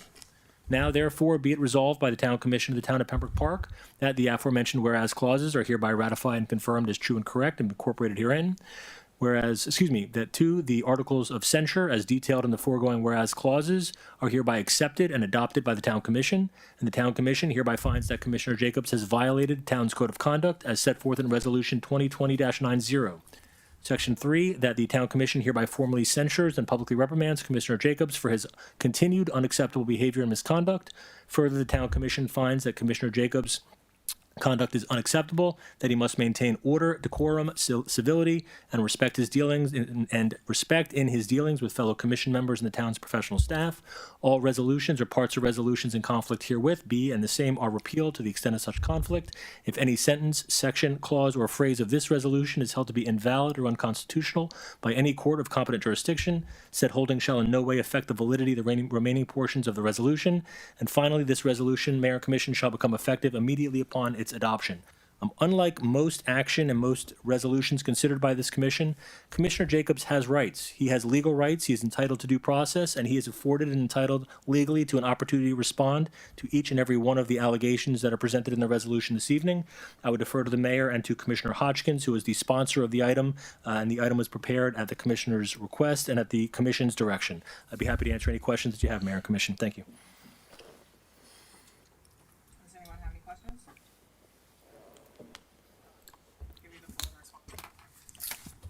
First, I'd like to take an opportunity to thank some of our viewers online today. My attorney, Office of Inspector General, Public Corruptions Unit. A lot of people who see what's really going on here in the town. I'm flattered, absolutely flattered. You guys are so into me and everything I'm doing into my life that you guys want to go to these extremes and pass and perpetuate lies after lies after lies. First thing I want to address here, what investigation? Has it been one? Is there a written one? Against you, sir? Yep. That has started already. So, again, you're censoring me before an investigation's even complete. Pretty smart. So, what decorum? Mayor Mohammed on April 12, 2023, Jacobs' disregard for Mayor Mohammed's repeated efforts to remain decorum and focus on the commission's decision on an agenda item of town business. What decorum did I violate? I ask you. So, what I was doing was exposing what was going on when they were firing the police chief. The fact that he had filed a notice of suit against the town manager, the town and staff, the fact that we had other issues pending, and that you guys fired him for no reason, but you didn't let me speak. That's a violation of my First Amendment to speak out against government, which includes all four of you, even though one's not here tonight, to speak out and say what's really going on. Me being quiet and silenced, not going to happen. I said day one from being elected, I will not go to jail, prison for anybody up here. If I find anything illegal, unethical, or immoral, it would be reported to the proper authorities. That work is in the process. I've had time to discover all the stuff going on in the town, and I will assure that those of you responsible will go to jail or prison and be prosecuted to the proper degree. So we continue on here. Jacob's repeated slanderous, threatening, abusive comments towards other fellow commissioners. What comments? The ones you're doing on social media come to mind for me. All right, so I called you what? Incompetent. You also called me a failure as a commissioner. And you're speaking about things you have no knowledge about. You have no physical knowledge about. You sit up here and you say, you guys all pop off and make comments, which is great. I love it because you're the ones violating decorum. You sit up here, oh, we know what type of cop you were. Really? You do? How'd I do as a police officer? How did you do? Yeah, how'd I do? What type of officer was I? Did you work with me? No, I didn't work with Nope. Did you know me? No, thank God. Yeah. I still, my biggest mistake I ever made was appointing you to this commission. Second of all, I didn't call you stupid and ignorant. I call you incompetent, and there's a reason for that. There's a Webster's. You actually did. You called me stupid and ignorant. Okay, I don't recall Social calling. media. Okay, whatever. It is probably true. The truth hurts sometimes. The truth really does because you're speaking about things you don't know anything about. Look, I'm not going to stoop to your level of. Wait, this is my chance to talk, so zip it. All right. We're going to continue on here. Where are we at? 2, 3. Let's see here. Whereas on October 22, when the mayor sent a homophobic and misogynistic TikTok video to the town attorney, who was openly gay town employee, exposing the town to serious potential liability, resulting in criminal complaints being filed. Has anyone watched the video? Did anyone watch the follow-up videos that the creator said when they said that Melissa Anderson missed the point? The video was not misogynistic and was not homophobic, and they even made backup videos stating that about the original video that was accidentally sent to Melissa.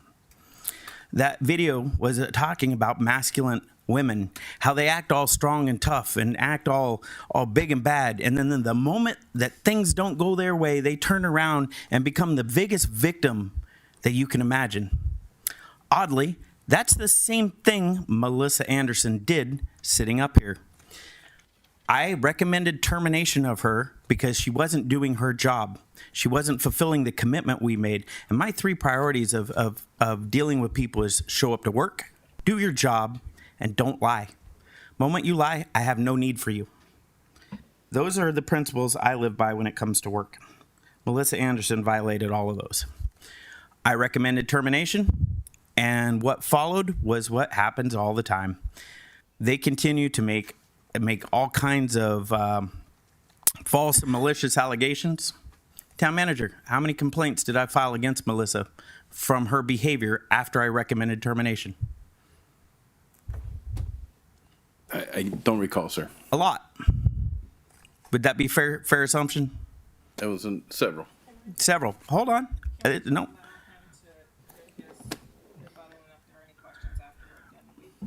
All right. So there's a lot. A lot. The town manager did no investigation on those, nor put a stop to the behavior. Y'all missed the point that I'm the one who brought diversity into the town. I'm the one that brought these people into the town. I even tried to bring an IT individual in who is trans. I'm the one that's been pushing for domestic partner benefits here in the town that we currently do not have. There are people of our law enforcement agency that know I've been trying for that. I am not misogynistic and homophobic, and you guys continue to perpetuate a lie. Last meeting, the mayor said I have a problem with women. I don't. I have a problem with people. People that don't do their job. People that abuse their position of authority and corrupt politicians. That's what I have a problem with. The fact that you let everyone else sit up here and violate decorum, including your family, other members of staff, HR director, the town clerk, her assistant, all standing up here clapping and cheering in direct violation of the decorum, but you do nothing about any of that. That doesn't matter. You guys' focus is on me. There's no complaint that I've been served with. There's no investigation that I've seen. Again, we have another disgruntled director. Several times now I've recommended the termination of our HR director. This falls on deaf ears all over again. And she is disgruntled. Ever since this came about, that she found out I was moving to get rid of her, she came after me the same way she came after our building official and came after the police chief. There's a problem there. 3 male individuals that she went after this same exact way. Never been served with anything. You guys say there's an investigation. The HR director stood up here, rattled off anything that she could, and continues to perpetuate and add things to it all the time. It just, that list is getting so long on the complaint. It's really stupid. But here's the point. I've never been served with a formal complaint. In fact, most people in this town have never been served with the formal complaint. They just get investigated, so they don't know what they're being served with. That's a serious problem.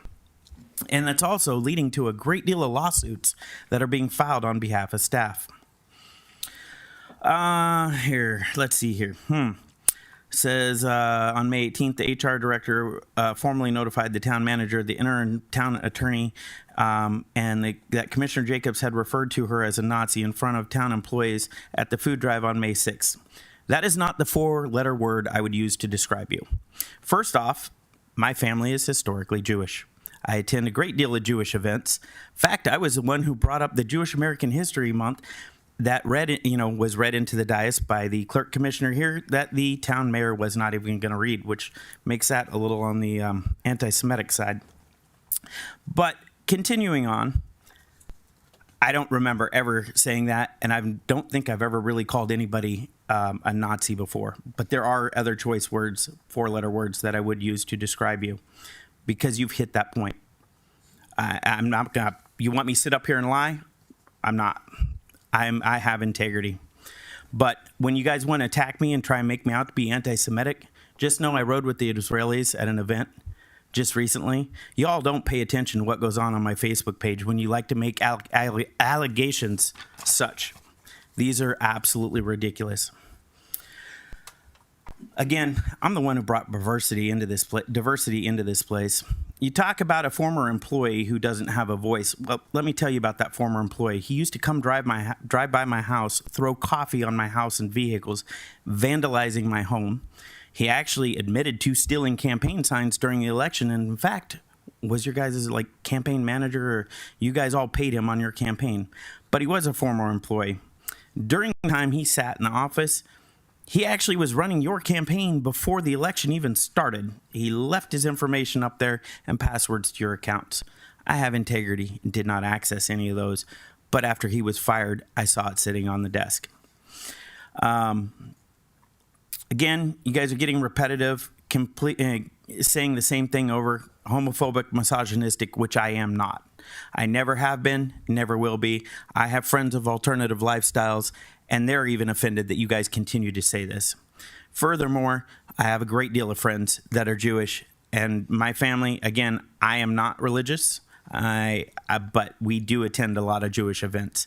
That in itself is bothersome to me.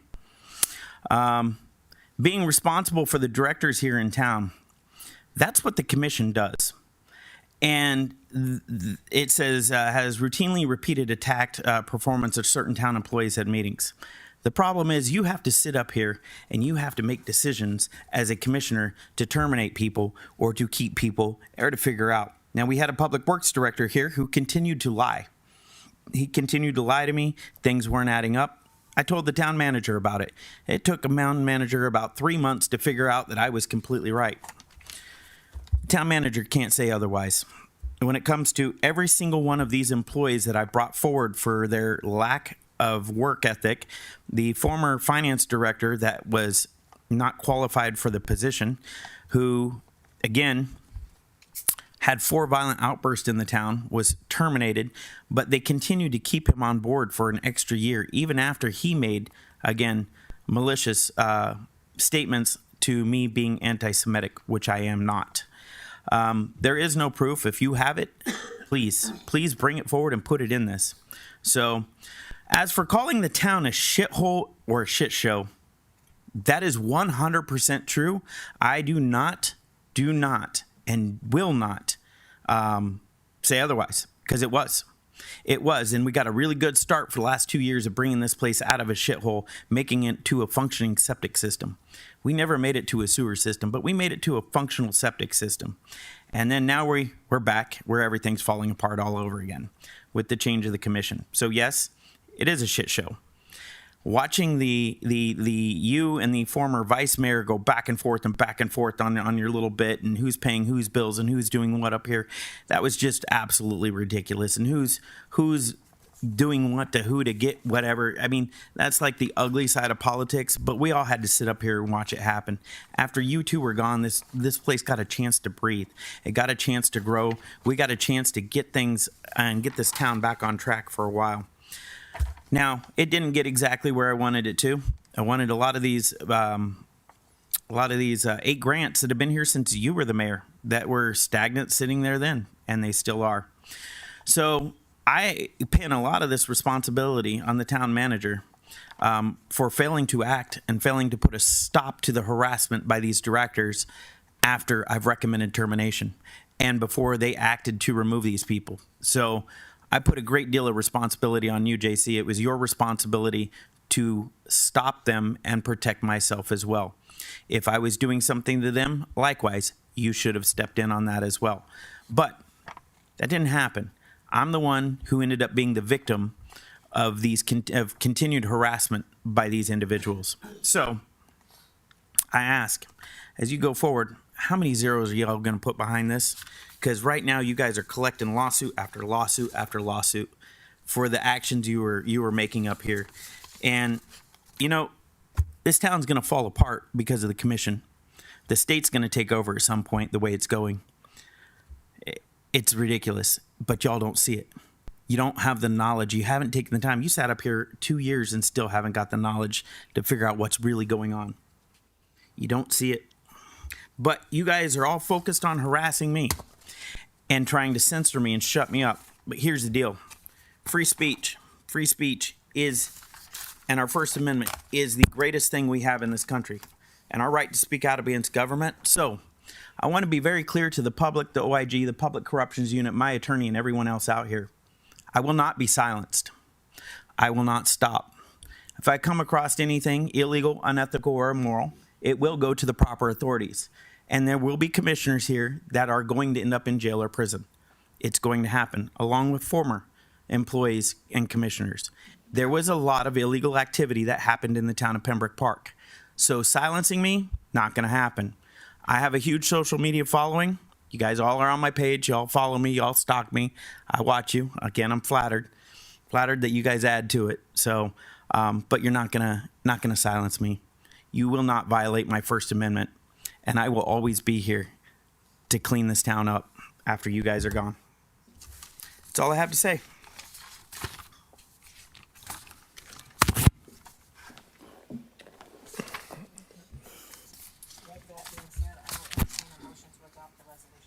Sorry, I am off. I'll make a motion to adopt the resolution. I second it. Any further discussion? Roll call. Motion made by Clerk Commissioner Hodgkins, seconded by Acting Clerk Commissioner Kusham. Commissioner Jacobs? No. Acting Clerk Commissioner Kusham? Yes. Clerk Commissioner Hodgkins? Yes. Mayor Mohammed? Yes. Motion passes 3-1. Okay, thank you. Item 8.2, tentative millage rate. Mayor? Yes. Thank you for the record. Item 8.2 is Resolution 2023-009, setting a tentative millage rate for the town of Pembroke Park. The item is a resolution of the town of Pembroke Park, Florida, adopting a proposed operating millage rate of 8.500 mils for fiscal year 2023-24, commencing on October 1st, 2023 through September 30th, 2024, setting the date and time for the first public hearing to consider the tentative millage rate and tentative budget, and a date and time for the final public hearing to adopt the final millage rate and budget, providing for directions to the town manager, providing for an effective date. I'll entertain a motion. I'll make a motion to pass resolution number 2023-009. I second it. Before you vote, Mayor, if I may just state for the record, as referenced in the title, the proposed operating millage rate would be 8.5000. That's 9.9% more than the rolled back rate, which would be 7.7350 for the record, Mayor and Commission. Thank you. Okay, thank you. Are there any questions? Nope, and I'll entertain. We had the motion or roll call? I'm sorry, who made the motion? Okay. Motion made by Clerk Commissioner Hodgkins, seconded by Acting Clerk Commissioner Kusham. Acting Clerk Commissioner Kusham? Yes. Clerk Commissioner Hodgkins? Yes. Mayor Mohammed? Yes. Commissioner Jacobs? Sure. Motion passes 4-0. Okay. What happened? Nothing. Okay. You had the deer in headlights look just now. Yeah. Wait, what did I miss? Okay, thank you. Okay. 9.1 Code of Conduct Ordinance. Everyone has had a chance to review this. Does anyone have any questions? If not, I'll let the attorney present it. And for the record, Mayor and Commission, item 9.1 is Ordinance 2023-004, an ordinance of the Town Commission of the Town of Pembroke Park, Florida, amending Chapter 2 of the Town's Code of Ordinances entitled Administration, amending Article 2 entitled Town Commission by creating Section 2-16 to be entitled Code of Conduct for Elected and Appointed Officials, establishing a Code of Conduct and Decorum for elected and appointed town officials, repealing Resolution Number 2020-090 adopted on December 9th, 2020, providing for codification, conflicts, providing for severability, and providing for an effective date. And for the record, Mayor and Commission, this item, while it does include some additional amendments that the Commission reviewed at the workshop, this codifies the resolution that was previously referenced as an ordinance of the town. Okay, perfect. Then I open the public hearing on this item. Anyone from public wish to speak on this? Then I bring it back before the commission. I'll entertain a motion to adopt.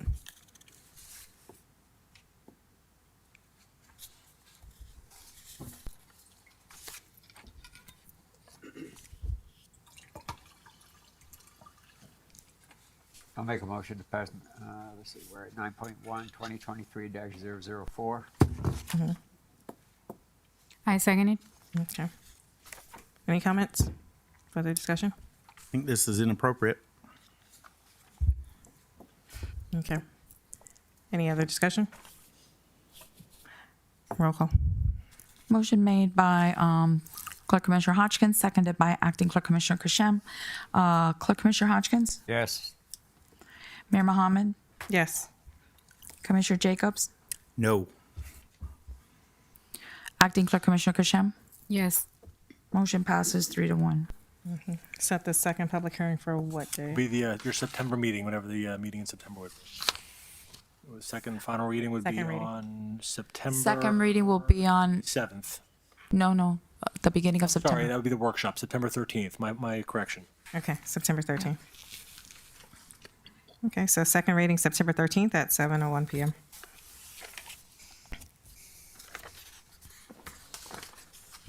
Okay. 9.2, adopting Robert's Rules of Order. Mayor, thank you. Item 9.2 is ordinance number 2023-005.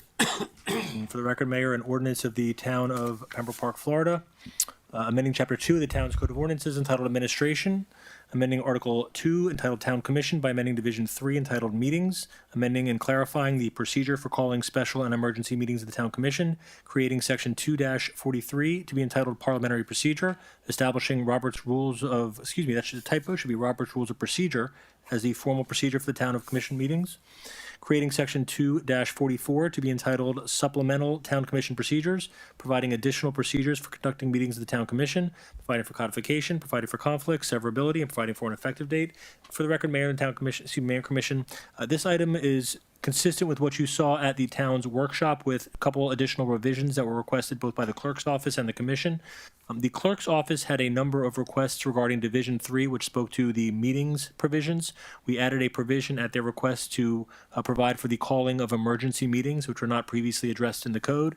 We also, under the procedures, embraced a number of portions of the City of Allen model that was included at in your backup during the commission workshop. And there is also an additional provision addressing town commission meeting agenda, providing a mechanism for the submission and inclusion of items on the commission meeting. Just a couple items to highlight for you. One of the additions I wanted to bring specifically to your attention relates to items placed on the agenda by members of the commission.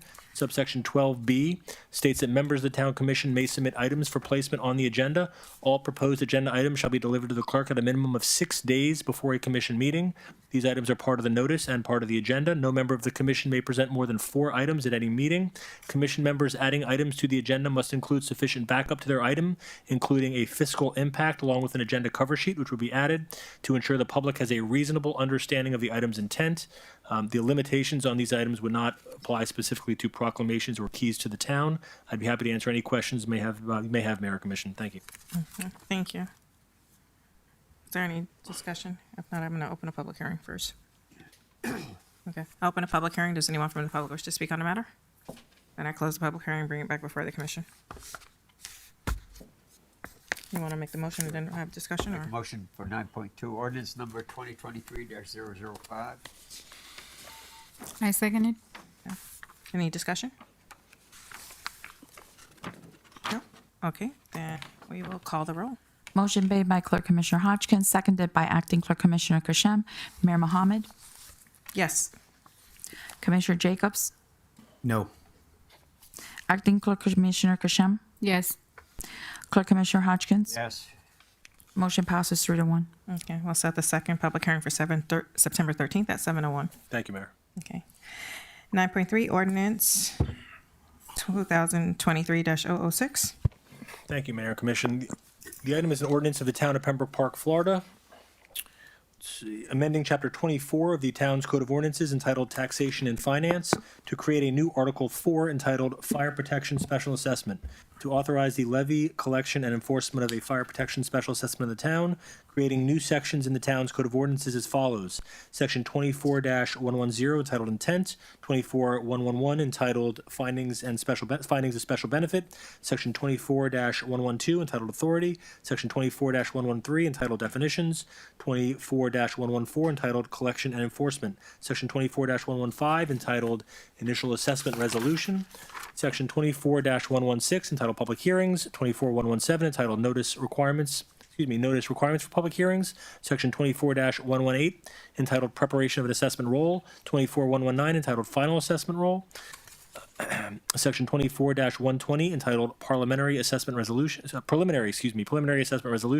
Section 24-121 entitled Annual Assessment Resolution, Section 24-122 entitled Effect of Final or Annual Assessment Resolutions, 24-123 entitled Adoption of Assessment Roll, Section 24-124 entitled Certification of Assessment Roll, Section 24-125 entitled Exemptions, 24-126 entitled Revisions to Special Assessments, 24-127 entitled Procedural Regularities, Section 24-128 entitled Correction of Errors and Omissions, 24-129 entitled Alternate Method of Collection, Section 24-130 entitled Broward County Property Appraiser and Property County Revenue, and Section 24-131 to be entitled Reservation of Powers, providing for codification, providing for conflicts, providing for severability, and providing for an effective date. You want to make a presentation? No. He's just there for questions. Okay. Mayor, commissioners, as you know, for the last couple of years, we've been or actually for the last year or so, staff has been working on with a consultant to establish what the rates would look like if the commission were to implement a fire fee. Currently, or as you know, our millage rate is 8.5. It's the second highest in all of Broward County. In there is the cost of fire services. It's already baked into that 8.5. The idea here would be to implement the fire fee and then reduce the millage rate by that exact amount. So that would provide great relief to the millage rate. The millage rate, based on the preliminary numbers that we've been looking at, could go possibly as low as, to the mid fives. So this was the idea. All the other cities in Broward, I think the great majority of all of the cities in Broward have a fire fee. And I think it would only be prudent for the commission to consider it. If I can add just one other comment, Mayor, and this is really more of a legal and procedural comment. The ordinance before you this evening does not impose a fire assessment. The ordinance that's presented this evening simply lays the foundation for a future assessment. If the commission sought or had any interest in moving forward with a fire assessment, you would have to adopt a preliminary assessment resolution that would need to be presented to the property appraiser by August 4th. So this item is essentially the first step. Well, it's not quite the first step because the commission adopted an intent resolution back in, I think, December or January to set this process in motion. But we realized as part of the process, the commission had never adopted an ordinance implementing the fire assessment. That's the item before you tonight. If the commission were to adopt this ordinance, the commission is under absolutely no legal obligation to impose a fire assessment. This would provide foundation for the town if the commission wanted to do that this year, next year, or in 10 years. This is simply a tool in the town's toolbox that would be codified in the code in order to collect a future assessment. But again, just to be clear, this would not and does not impose an assessment. That would come at a future date through the adoption of an initial assessment resolution, which would have to occur prior to August if the commission wanted to oppose an assessment for the upcoming fiscal year. And to add to that, conversely, if this ordinance is not approved, then what we've worked on so far, that would be dead, and we would not be able to continue. Okay. Roy, you have something to add to that? No, I don't. Okay. I do. 'Cause this was my project to begin with. Things you don't realize as a business owner is to bring business to a community, the first thing they do is look at the tax rate.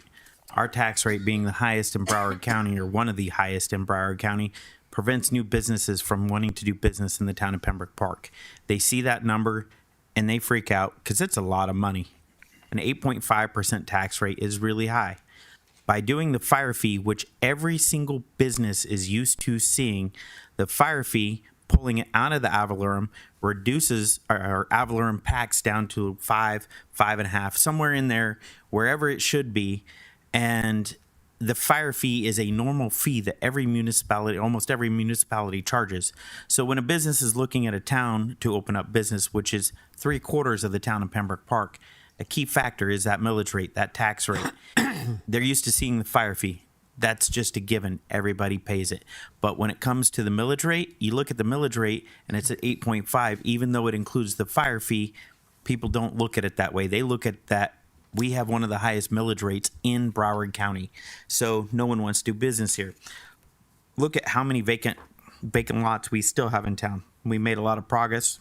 I made a lot of progress at bringing new businesses in to fill a lot of those facilities. But we need to separate this out for fire.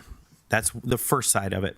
The second side of it is the commission here was all mobile home park owners. So the mobile home parks do not pay their fair share of taxes. As we've discussed before, the town illegally maintains their sewer systems. But this here, they don't pay their fair share when it comes to this as well. What this does is spreads the fire fee across all the communities, including the remaining 16 mobile home parks. So now this is fair across the board.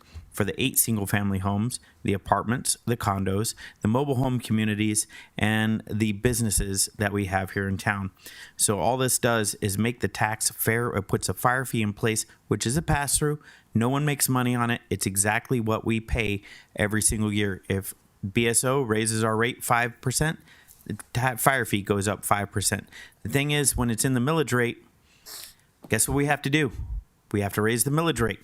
So we'll go from being the second highest in the town of Pembroke, or in the Broward County, to having the highest millage rate in Broward County if we have to raise it up to 9% or even 9.5%. The max it can go is 10, and I would hate to see a 10% millage rate. We would lose all the business. We would not get the entertainment district. It would kill this town by going up that high.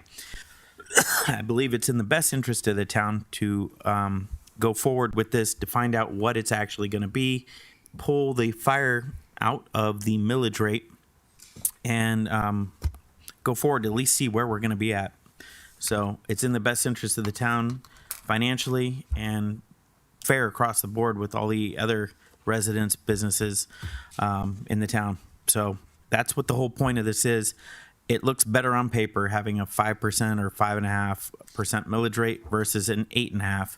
And by pulling that out, we can adjust the millage rate if we need to down the road, which I don't foresee us changing our millage rate any higher whatsoever. My whole goal here has been to lower taxes, never to increase it. Okay. Now that you've spoken out of turn, we do need to open the public hearing. So does anyone from the public wish to speak on this matter? Come on down, Mr. Roach. Yes, David Roach, Dale Village. You got it in one hand, you got it in the other hand. So you're taking the millage rate, you drop it down, and then you increase the fire rate. So you're breaking even. So it makes no difference.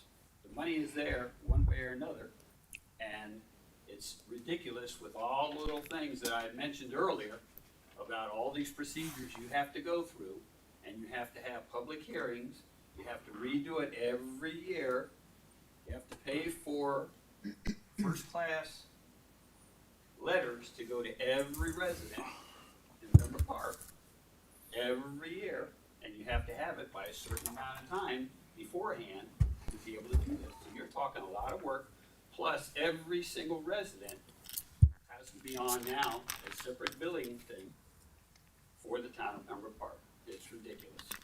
It's worked before, we've got plenty of businesses. The town of Pembroke Park is not failing. We're doing fine the way we are. We do not need to go through this nonsense. Thank you. Thank you.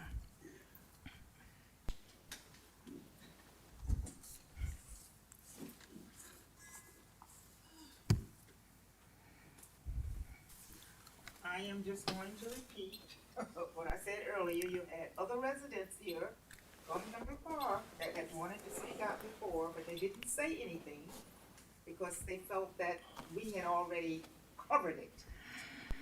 But our taxes are high enough now, okay?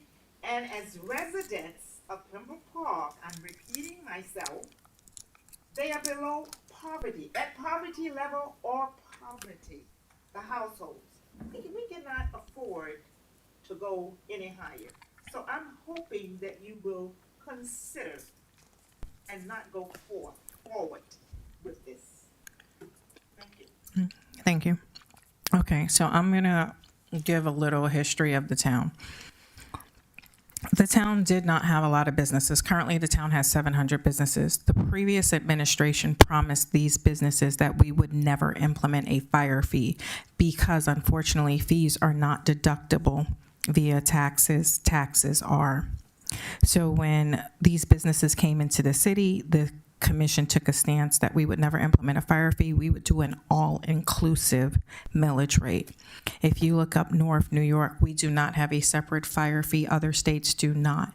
When they decided in Tallahassee that they were going to try to push the same thing for a police fee, people came out and spoke in droves because of the fact that fees are not deductible. If you are doing a long form on your 1040, you do not get to deduct the taxes. I think it is imperative that we do not put this additional burden on our businesses where they're not able to recoup it from their taxes. We have promised these people all the time, we will do an all-inclusive fee. And I think it would behoove us to go in a separate direction and then say, hey, hopefully, because West Park did the same thing with hopefully we'll do the fire fee and we'll lower the tax rate, and that did not happen. So for me, I am not in favor of this because of the fact that for 17 years on this dais, we have promised these residents, I've promised these residents and these businesses when we attracted the businesses into this city that we would not do a fire fee to them. We would not impose anything that they could not get back from their taxes. So with that, that's all I'm going to say for the record, and I'm going to leave it up to you guys. Mayor, if you would first close public comment. Sorry, we close the public comments. Thank you. Okay. Do you have anything you'd like No. to say? I think Mr. Roach is pretty on. It's kind of like robbing Peter to pay Paul. And you're smoking mirrors. It doesn't seem to make sense. Do you have any comments? No? And Okay. plus, it adds I have extra comments. expense. The added expense wouldn't be worth it, probably. Okay. All right. Yeah. No one up here besides myself owns multiple businesses. I do. I pay the taxes. Having an 8.5 ad valorem is ridiculous. It is. It is as high as it can get. The whole intent of pulling out the fire fee was to even the playing field across the board with the town, which helps out Miss Page with her taxes. It brings the taxes down and makes it fair across the board for everyone. All the businesses, all the residents, all the business owners, and the mobile home communities. That was the whole point. The point also was that we would not increase our taxes whatsoever. The goal has been to reduce our tax burden on our community. So anything that we pulled out of the ad valorem was going to go right into the fire fee. The fire fee, whatever the fire fee was, was coming out of the ad valorem. The goal was in the future to be able to lower the ad valorem. So if we're at 5, 5 1/4, whatever it happens to be, who knows until we have this assessment done to even figure it out. The goal was not to increase taxes on anyone or make a hardship on anybody or make it more difficult where people pay more money. This is actually to save the residents more money where the fire fee got spread across the board to all the communities where everyone paid their fair share instead of some people paying a great deal more than others, which leads back to the commissioners here that were all mobile home park owners that sat up here in your seats before you. So I think it's in the best interest of the town to go forward and at least see where we're at, because we voted to have an entertainment district to bring in a great deal of new business. With that 8.5% ad valorem, that's going to hurt us.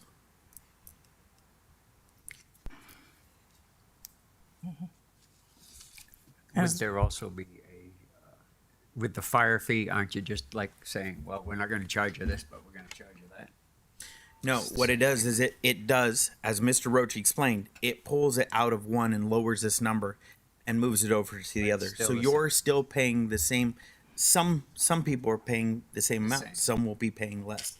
The fire fees spread across the board, but our taxes will still stay the same. The goal was to pull that out and eventually lower the ad valorem tax. Right, but they won't be able to declare it on their taxes.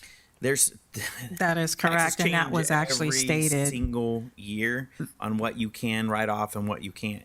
The amount for a homeowner or resident is very small for the portion of the fire fee versus what a business pays on that same fire fee.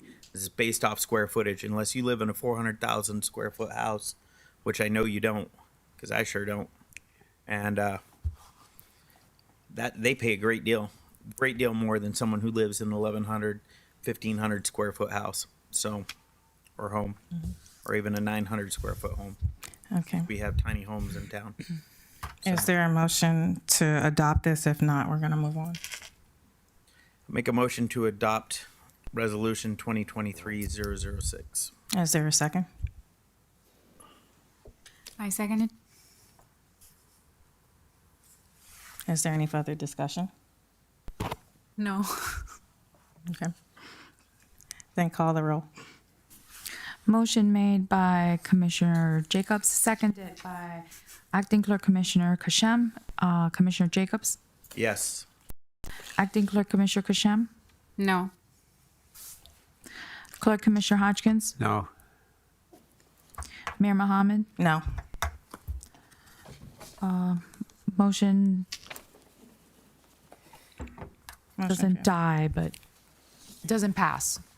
How does that Fails. sound? Fails. Motion fails. It failed, yes, thank you. Okay. Sorry. Okay. 9.4, amending Chapter 19 of the Town Code of Ordinances entitled Personnel.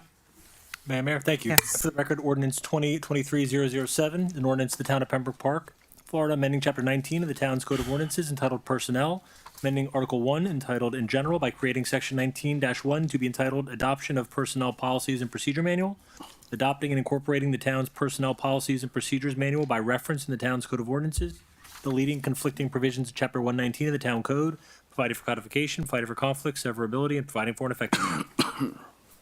Would you like to do a presentation? No? Okay. So then we're just codifying it, the personnel manual, and we could keep it moving. So, motion to adopt?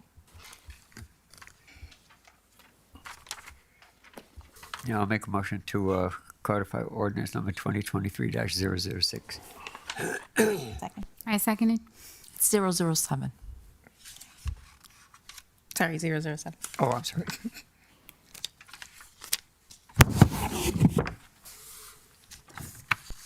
Motion made by Clerk Commissioner Hodgkins, seconded by Acting Clerk Commissioner Kashem. Acting Clerk Commissioner Kashem? Yes. Clerk Commissioner Hodgkins? Yes. Mayor Mohammed? Yes. Commissioner Jacobs? No. Motion passes 3-1. Thank you. Okay. 10.1, Town Attorney Legal Services, Clerk Commissioner Hodgkins. Our current interim attorneys, as you all know, have been with us for a long time. They've been through us with a lot of ups and downs, and they seem to, they had approached us about renewing, having a contract. I kind of wanted to ask them, I went ahead and asked them to see if they would be open to the idea of staying as our interim attorneys for at least another year until we get on our feet a little bit better with the new commission and things that are happening in the town. And so I spoke with Jacob, and he says his organization is possibly going to say yes.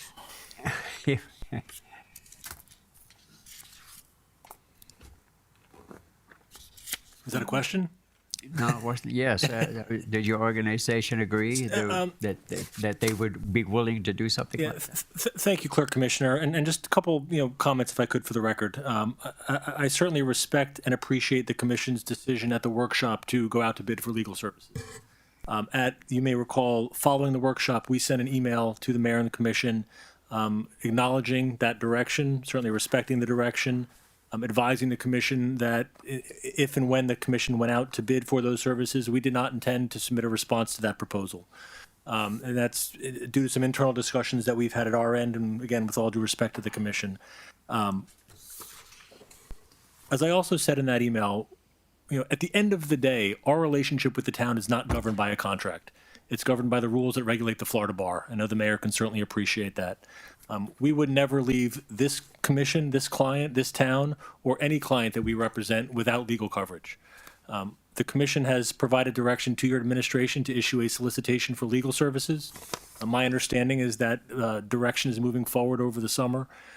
If it's the commission's will and intent to go in that direction, we will serve at the pleasure of the commission and in this capacity as long as we are needed. That really hasn't changed. Again, I don't think that my office has any intention in submitting a proposal in response to a forthcoming solicitation. Candidly, this is a tough assignment. You have some very unique operational issues. You have some very unique legal issues. It's a privilege to me personally and to my office to represent the town. We're prepared to continue doing that as long as our services are needed. But again, I certainly respect whatever direction the commission's going to go in. But under the bar rules, from our ethical and professional capacity, we would simply not leave you without legal coverage. If that was for 2 months, 3 months, or a year, at some point, we may need to look at that from an economic standpoint, quite candidly. Our rate in the town has been the same rate that we've charged the town since 2017. There's been no increase to any financial. I saw that $25 you went up. I saw that. No, sir. No, sir. Our rate has been the same since we were first engaged by the town. I know, yes. The proposal that we had on the agenda, on your workshop agenda, did two things. Removed the interim tag and increased our rate to $275 an hour, which is a limited cost of living and cost of doing business increase from our end. Obviously, if we were to stay on in that capacity longer, for some longer period, we would like that higher rate, just candidly from an operational perspective, so we can handle our business internally. But with that being said, we serve at the pleasure of the commission, and we're prepared to continue to provide whatever services we can to make sure the town continues to move forward in the right direction. Well, that's good to know you got our back. Thank you. Okay. So at the last meeting, the direction was given to put the RFQ. I think we can go forwards with that, but I don't think, I think we got plenty of time to screen. Our interim attorneys are going to be with us, and they got our back in case we need it. I mean, I have every expectation of being here in September when you go through that process, and having had the summer to consider applications, the commission may have a different sense once you receive applications and know who's interested in the position. Okay. Again, we're certainly not offended by the commission's decision or process, and we will continue to do whatever we can to support each and every one of you, along with your town manager and your professional staff. Thank you, sir. Thank you. Sounds good. Okay, 10.4, emergency repair, Stormwater Station 1, Carolina Street Lift Station. Yes, Mayor, thank you. The main pump station for stormwater system on Carolina Street, we have a bit of an issue there. Pump number 3 has a bent shaft. Pump number 2 is working fine. Pump number 1, the motor is burnt out. So the Public Works Director, Ghani, went and solicited a proposal to repair it. Get the motor from pump number 3, put it in pump number 2, repair that motor, put it in pump number 1, repair that motor, and then take pump number 3 out, take it to their shop, and fix what needs to be fixed. They're going to rebuild it? Bring it back, and then put the motor in, and then fix the shaft. They're going to fix the shaft. And anything else that needs to be done to it. I'll entertain a motion. I'm sorry? I'll entertain a motion. I think it was like I'll 28. entertain a motion to do the repairs necessary. Pump number 1. Yes, please. I think there was an amount not to exceed, what, 28,000, 29,000, something like that? Or whatever was recommended by the, Yeah, it's on the agenda. I lost my spot here real quick. Oh, yeah, here it is. Yeah. Number 4. 142, page 142. 28,128. So 29,000 or 30, what do you want? Tell me which one, 28, 29, 30? If you get not to exceed 30, it's fine, just in case. Okay, we'll make a motion. Go ahead. Yeah. You want a motion for that? Yes, please. Okay, you're going to make a motion to go ahead and get the repairs done necessary for the pump and not to exceed 30,000. Okay. I second it. Any discussion? Roll call. Motion made by Clerk Commissioner Hodgkins, seconded by Acting Clerk Commissioner Shem. Clerk Commissioner Hodgkins. Yes.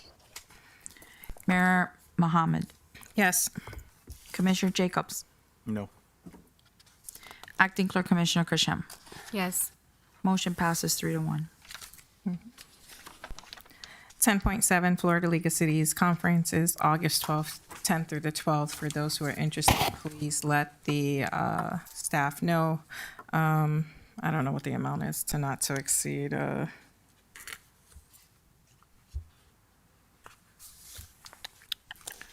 not to exceed what, 2,000, 2,500? I don't know. It's Which our one line. did you do? For the Florida League of Cities Annual Conference. Oh, It's the 10th through the 12th at the Hilton Orlando Bonnet Creek. Registration 600. Hotel is.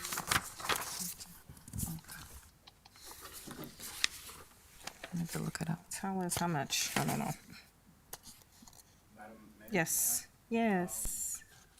Quick question, since it's a travel, on city town business, do you guys want to put a not to exceed? Yeah, that's I'm trying to add it up right now in my head. I don't know. That's I said 2,000, 2,500. Two-day trip, let's say hotels are, let's put at $99 a day, registration, 600. 600. Yeah. 2,500. 2,500. Okay. Okay. All right, so I will entertain a motion for whoever wants to be commissioners at the city's annual conference, not to exceed 2,500. I think that works. Yeah. Okay. All right, I'll make a motion for 10.7, 2023 FLC conference registration and fees not to exceed 2,500. I second it. Any discussion? Roll call. Motion made by Clerk Commissioner Hodgkins, seconded by Acting Clerk Commissioner Kashem. Mayor Mohammed, Yes. Commissioner Jacobs, No. Acting Clerk Commissioner Kashem, Yes. Clerk Commissioner Hodgkins. Yes. Motion passes 3-1. 10.9, commission chambers renovations for a multipurpose room. Town manager. As you know, the town clerk and staff have been working on getting proposals for to update the commission chambers here. What you have attached there is a proposal for both town staff to help and a contractor to come in here and, just redo the entire room, including doing the dais with Formica, removing the carpets, removing the chairs, repainting, painting the grid, the ceiling grid. But in speaking with you earlier, Mayor, you said that you wanted to see it scaled back a little bit, at least do just the tile right now, and then anything else. You see town staff remove the carpet and the chairs, buy new chairs, and then have a contract come in and do the tiles. If that's what you want to do, we can do that as well. Yeah, I'd like to keep it as off and much cost in-house as take it in chunks. possible, Okay. especially because the guys can come in literally tomorrow and start ripping it out. So, with that being said, are you guys okay with I'm gonna ask two parts. Are you guys okay with letting staff come in and rip out the floors and rip out the chairs and putting new flooring in and new chairs? Or are you guys wanting to do the whole thing? Who'd do the installs? The installs will be a contractor. A contractor would do the actual Yeah, the install. contractor will put down the flooring. It would either be tiles or those little industrial carpet tile thing in I the had lobby. kind of mentioned before that I just want to make sure whatever we do that there's some sort of time frame involved because my office is still sitting up there with. Yes, I am fully aware. Well, we have an event scheduled in this room in August for the kids, so it would have to be done before the back-to-school giveaway. So that's why I was kind of scaling it back and just dealing with the floor and the chairs. So I'm giving you guys the You're option. talking about tile, right? No, carpet tiles. Those- She mentioned. Carpet tiles? Yeah, it's Glue downs? Yeah, they're kind of glue down and they're used in a lot of heavy areas. You see them a lot in like. Yeah, CVS. yeah, I know. Yeah, Do you have a preference? we use them in the hotels a lot. Do you have a preference for carpet tiles versus regular tiles? I don't, so that's why I'm asking. I mean, I don't know what kind of wear pattern. How long has this carpet been down? Just saying it's been there. I'm gonna. Older than you? Oh, it's only a couple of years old. It's only a right? few years old, yes. Okay. The last 90 days, you guys have been complaining about funding. This is not a budgeted item for the remodel, and our chambers work functionally fine the way they are right now. I think any money being put into the renovations of the chambers is a waste of tax dollars right now, and it needs to be put in as a budgeted item for next fiscal year. We thank you for your comment. Unfortunately, we lost half of our lobby, which is what has been utilized for a lot of our events due to the police build out. That's costing us $1,052,000. So the fact that we're looking at either doing this in-house or outsourcing is going to be under $24,000, and the ARPA funds are available to utilize to do this. But again, we're also going to be using staff. If we just did the floors alone, the floors would be about $5,000 for a contractor, and that's what our guys pulling up everything. And if there's quotes in here. I mean, it's like $1,500 to paint the walls and $5,000 for the floors, $5,000 for some chairs. So, I mean, we're not talking major funding. We're literally talking at most $2,500. Well, $2,400. So, 2,400, 24. I mean, 24,000. Sorry. Yeah, 24,000. I said, get it done, get it done. I wish, but I would have to use some used chairs from like elementary school or something. All right. So yeah. We have bids, correct, Marlon? Yes, sir. I think I saw it. Yeah, it's earlier. There's one. And, Yeah. And like I say, is whatever they do, just make sure there's a time limit on it and the penalties if they don't get it done in time. And Yeah, well, that's why we're trying to do most of it in-house and knock it out as fast as possible, and we won't be using the guy who did your tiles upstairs. thank you. So, yeah. All right, so do you want to give them direction, give the city manager direction? Because I know that we're going to be using a lot from the Public Works Department. That's fine. Okay, so an amount not to You exceed. got that, JC? Yeah, okay. An amount not to exceed. And an amount not to exceed 22,000. 24. 24. 24. Okay. All right, fair amount not to exceed 24,000. Okay. Here, a second. I second it. Okay. Any discussion? Roll call. Motion made by Clerk Commissioner Hodgkins, seconded by Acting Clerk Commissioner Kashem. Commissioner Jacobs? Waste of tax dollars, no. Acting Clerk Commissioner Kashem? Yes. Clerk Commissioner Hodgkins? Yes. Mayor Mohammed? Yes. A big thank you to you guys. Really do appreciate it. You know you got a deadline, right? Yeah, it starts right now. Yeah. Exactly. I'll be ripping it out myself tomorrow. Just letting you know. Okay, 12.1, documents discussion, Commissioner Jacobs. Let's start with a couple questions that I have for the attorney and a little history on the town. So historically, this town has been on paper. The room directly above us was floor-to-ceiling records, floor-to-ceiling paper, majority of it being garbage that was thrown out. The town clerk came in and our HR director. We've been very diligent at digitizing the documents here in the town, which is great. Things were kept on paper because they're easily destroyed, which leads to a lot of fraud and corruption. So digitized documents make it a lot more difficult to remove, alter, and change. So I'm glad we've moved to digitization. Building department is pretty much paperless, which is absolutely phenomenal for the amount of paper a building department can produce. So I got a couple questions for the town attorney. What happens when someone falsifies a municipal document or government document? Under what's referred to as Chapter 838 Florida statutes, the public corruption statute is a crime to manipulate or falsify or alter a public record. Okay.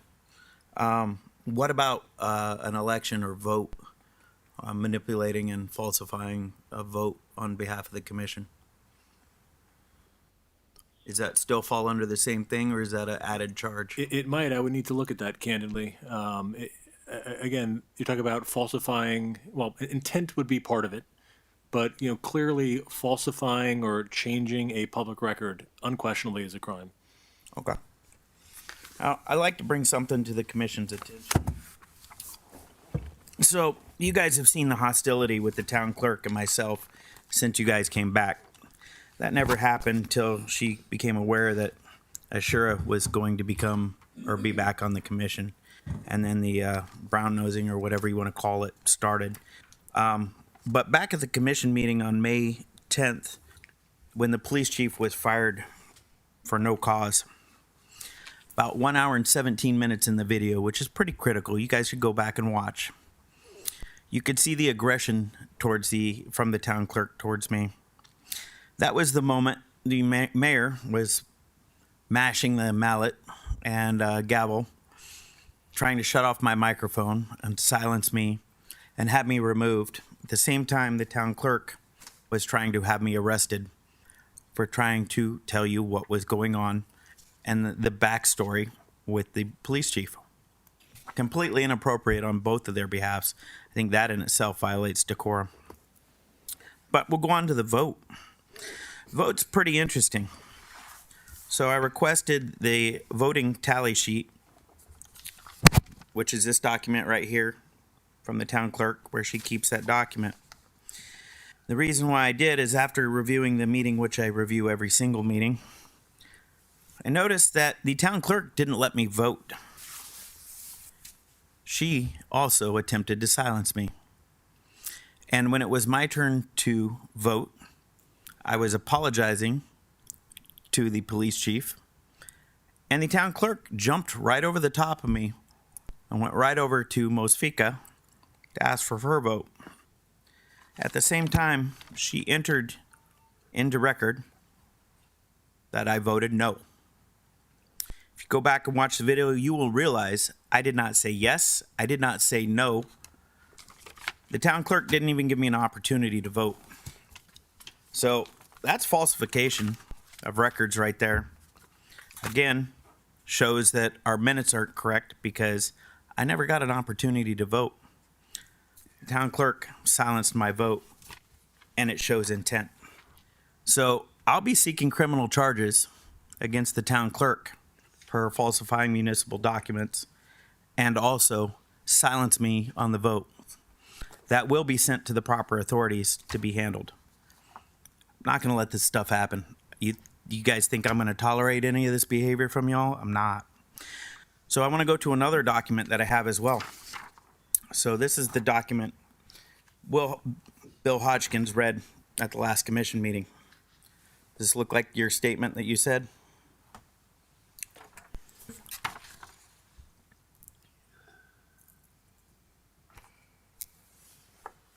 Yep. All right, here's the thing. Known you for 2 years, sat up here for 2 years, watched you go do this for 2 years. I know for a fact you did not write this. I beg your pardon? No, you signed it. I wrote every word of that. Okay. I'm not going to say something that I can't prove. My handwritten notes? You can, That's the you type can present those if you would like. But again, this is inaccurate. So this wasn't written by yourself. So you're being manipulated and used by staff here. And you need to be aware that you're going to end up in jail along with everybody else. You know, it's coming. The state will probably come in and seize this town forward. This is ridiculous what you guys are up to. But documents wise, that's what we have a huge problem with. That falls back on the town clerk. The video is posted online. You guys can watch it 1 hour, 17 minutes into the May 10th meeting. That's all I have for discussion of documents on 12.1. I am going to respond. I normally would not respond. However, I don't believe that anybody body has the ability to silence any of these microphones. If they did, I would appreciate if they gave me a special box and put right here on the dais next to me so that I could. If you guys could look into that, I'd appreciate finding out the cost of being able to utilize that system. With the decorum resolution and the Roberts Rules resolution that we passed, I would like to institute the 3 minutes rule moving forward, that on each item there will be a 3-minute time limit on items that are discussed. I would also like that there would be some truth in, I can't call this truth in advertising, but I can say I'd like to have truth in statements that are being made up here on this dais, because you know, not for nothing, we passed Robert's Rules of Order to basically to help facilitate the decorum of a commission meeting. Robert's Rules was adopted in 1870, and I think it would, you know, behoove us to follow some rules of decorum. When a item is voted on, that's it. Discussion is done. Unless you want to discuss how your vote went, that's it. There's no more discussion. Discussion was had, discussion is done. We move on to other items because there are very long agenda items, and these agendas are long, and we need to get through them in a timely manner, and we need to respect everyone up here on the dais and their time, because they're here to do a job, not to sit here and listen to people filibust, to basically change other people's minds, and to exert basically their thought process onto other people. Everyone has a mind here. Everyone's here to do a job, and they get paid for that job. It's not everybody gets paid to listen to one person. Everyone's allowed to have free speech. So with that being said, that's going to be my 2 cents on this item, and we're going to move on to 12.2. If you have anything else to say on that item. So wait, sorry, you're gonna pass a rule to, again, limit the amount of time I have to speak and silence me. See, I was elected or appointed to this position unopposed on 2 elections now to represent the best interest of the community and the residents and the business owners of Pembroke Park. That I shall never violate, and I will continue. Now, with this vote was falsified. The documents are falsified. The record's falsified. Those do come back forward and will be discussed, and after this meeting is over, I'll be filing criminal report over this with the police department. This is unacceptable. So I will be seeking criminal charges to go with that. But now you setting time limits on the commission that hasn't been here the entire time you've been here, nor when I was mayor, just goes to show you're going to continue to try to silence me, because the truth hurts sometimes, especially when you're in the wrong. So just saying. Well, I'm sorry if you feel that that you have the ability to speak for countless hours and waste everyone's time. That is not what we are here to do. We are elected to serve the community.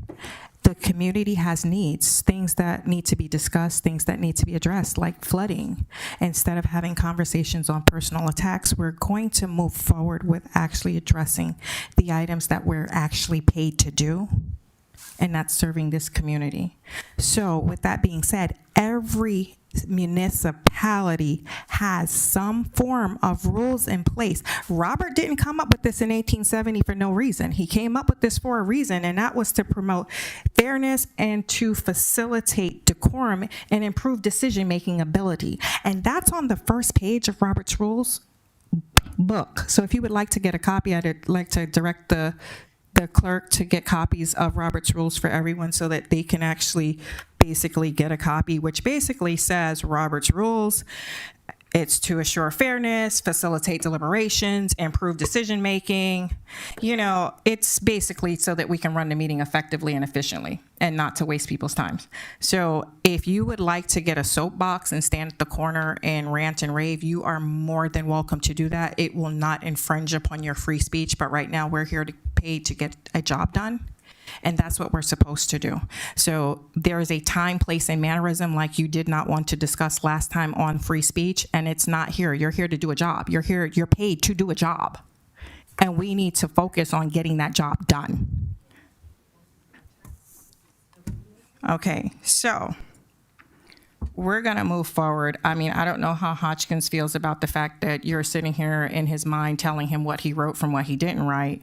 But I would agree to side with the person who wrote it and said that he wrote it, that that's his impressions and that's his writing.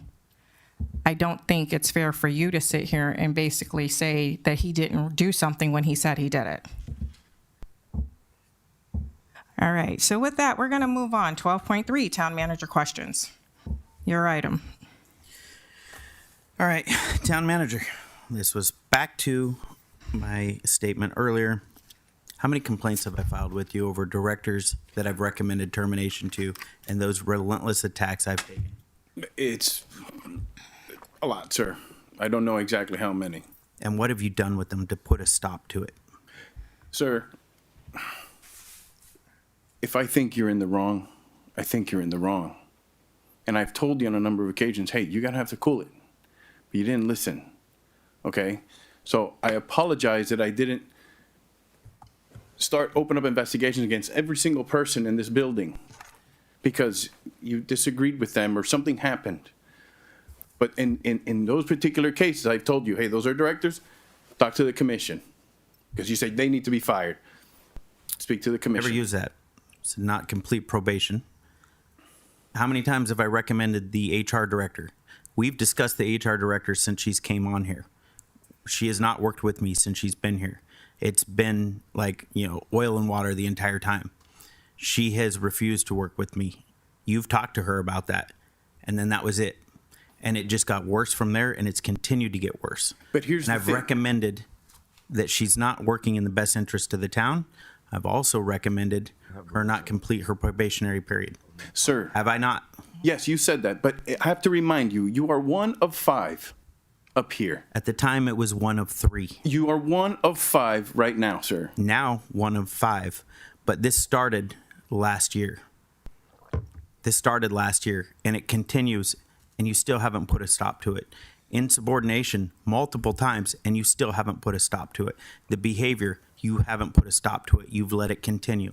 So that's where you have failed. I'm going to interrupt and ask that personnel issues be taken up outside of a public hearing. Well, here's the problem. His contract expired on June 1st. Do you guys realize that? It actually automatically renewed. It has an automatic renewal provision. Automatic renewal on it? Yes, it does. Yeah, 1 year. But nothing was done. There's no vote. There's nothing that needs and to it be ended done. up on the consent agenda, which I don't know how because we never discussed it going on the consent agenda. It was We discussed actually at the did workshop. have the discussion on It was discussed at the workshop, And but then not she to said go on the- consent, but I took it off. All right.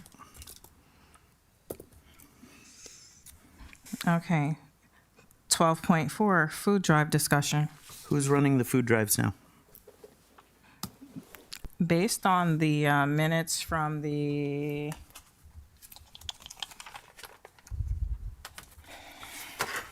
You fired the event coordinator, the person who was running the food drives for the last couple years.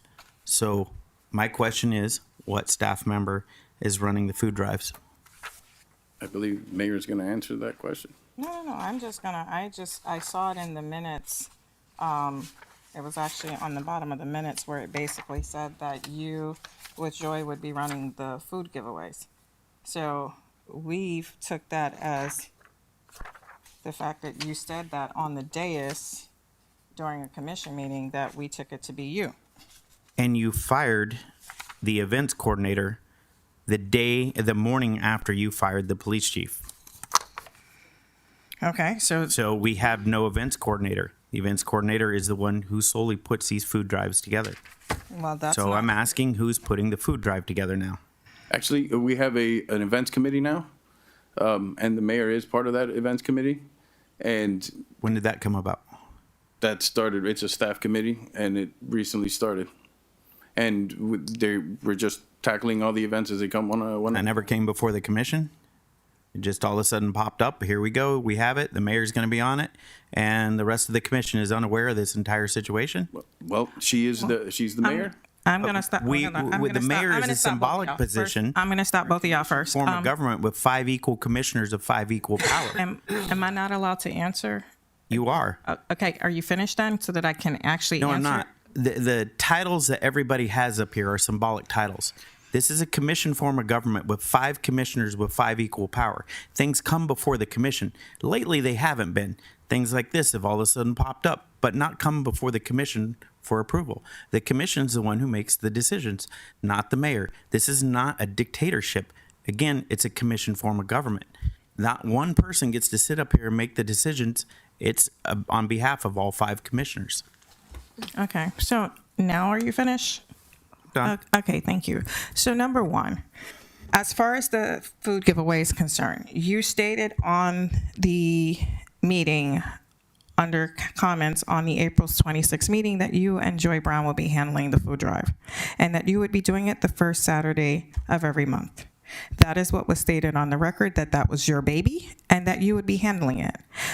We have had food drives in the past where Joy Brown was not associated with the food drives. You have other staff members that have been able to come and take care of these things. We had food drives when she was taking her kid to Alabama State or whatever Ojai is. I don't know what a Ojai, but whatever school that is, where we continue to have food drives. You stated you would handle that. You're still here, so why is it not being handled? I don't understand why at 7:50 in the morning, I received a call when I was in New York driving back. I came back just in time at 2:30 that night to get a call at 7 o'clock in the morning to say, hey, something happened with the food drive. The food truck is not here. You've been the commissioner now for 3 years. You're supposedly handling these things. Why aren't you handling it? I got up, ran over to Feeding South Florida, spoke to the logistics person who told me the truck was on its way. Why couldn't you do that? You were there yelling and screaming at staff, telling them to take the tents down. You yelled at the volunteers. You yelled at the employees' wives and everything else. You ran door to door and told the people that the food drive was canceled. But yet the food truck came and then you tried to send them away. If you're handling something, handle it. As far as the other events are concerned, we had a planning meeting because of the fact that institutional knowledge is golden. And I had the institutional knowledge for the other events that I was working on before I left this commission. So I met with them and gave them the information of what we did in the past. If that is a problem, I don't care. All right, so first and foremost, Nope, Joy I'm Brown- still talking. Joy Brown. I'm still talking, sir. I have not relinquished the floor, nor have I recognized you. Okay, so at that planning meeting, there were 3 of us involved. We discussed about what purchases were made in the past. We looked at the previous receipts for the events. That's what we did, and we looked at the calendars to give you tentative dates. Those items are on the agenda for discussion further down the list. If you have any questions, we are more than happy to talk about it. If you would like to not handle the food drive moving forward, then you need to let somebody know. That way we can take over and get it done and get it organized and back on track. If there are any events that you do not wish to partake in, please let us know so that we can, again, assign them to other people. But it's not fair to this staff when everyone came out, showed up, and came out ready, willing, and able to help to assist this community with providing them food. And the attacks don't make any sense at this point. May I have the floor? Yes, thank you. I actually saw on social media the video you made saying that the truck didn't come. There was nobody to unload the truck, all this other things. But the truck did show up. It was just late, very late. And the food did get unloaded and it did get given away. They had hardly anything left. So I don't know why you were on social media saying that it was a disaster and no volunteers and this, that, and the other. So. I do want to thank staff. I really do appreciate you guys for coming out and giving up your Saturday. You didn't have to, but you did to serve this community, and I'm very thankful for it. Thank you, Mayor, for saying that, and it's absolutely true. Mm-hmm. Now, would you like to discuss anything else regarding the food drive? Back to the dictatorship of Pembroke Park here, you're very good at manipulation of the truth of what's actually happened. One, I've never said it was my baby. I volunteered my time at every single one of these food drives. But Joy Brown has been instrumental in this town on making sure these events happen. They continue to happen, and she's the one who does everything. I don't call them Feeding South Florida. I make sure I'm there to unload the trucks. I make sure I'm there to organize staff. I make sure that I'm there to make it happen. I volunteer my time to make sure that happens for this town, to make sure our residents and neighboring residents are well taken care of. Did this all through COVID.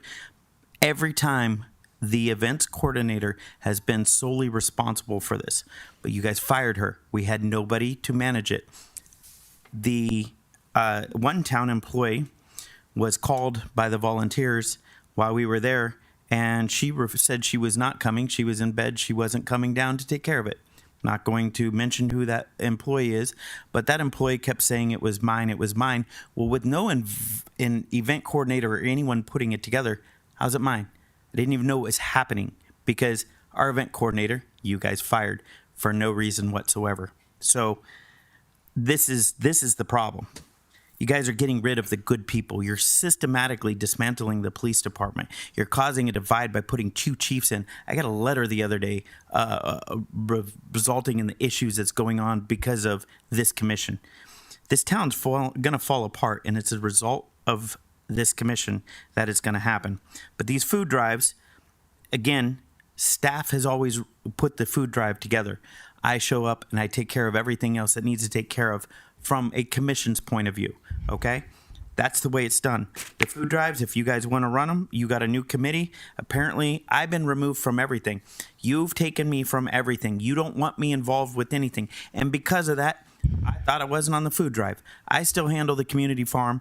I have the event every Saturday from 9 to 1 down there. And every single day, my wife and I are over there taking care of the farm, the gardens, the animals, everything. So we continue to do this over and over again.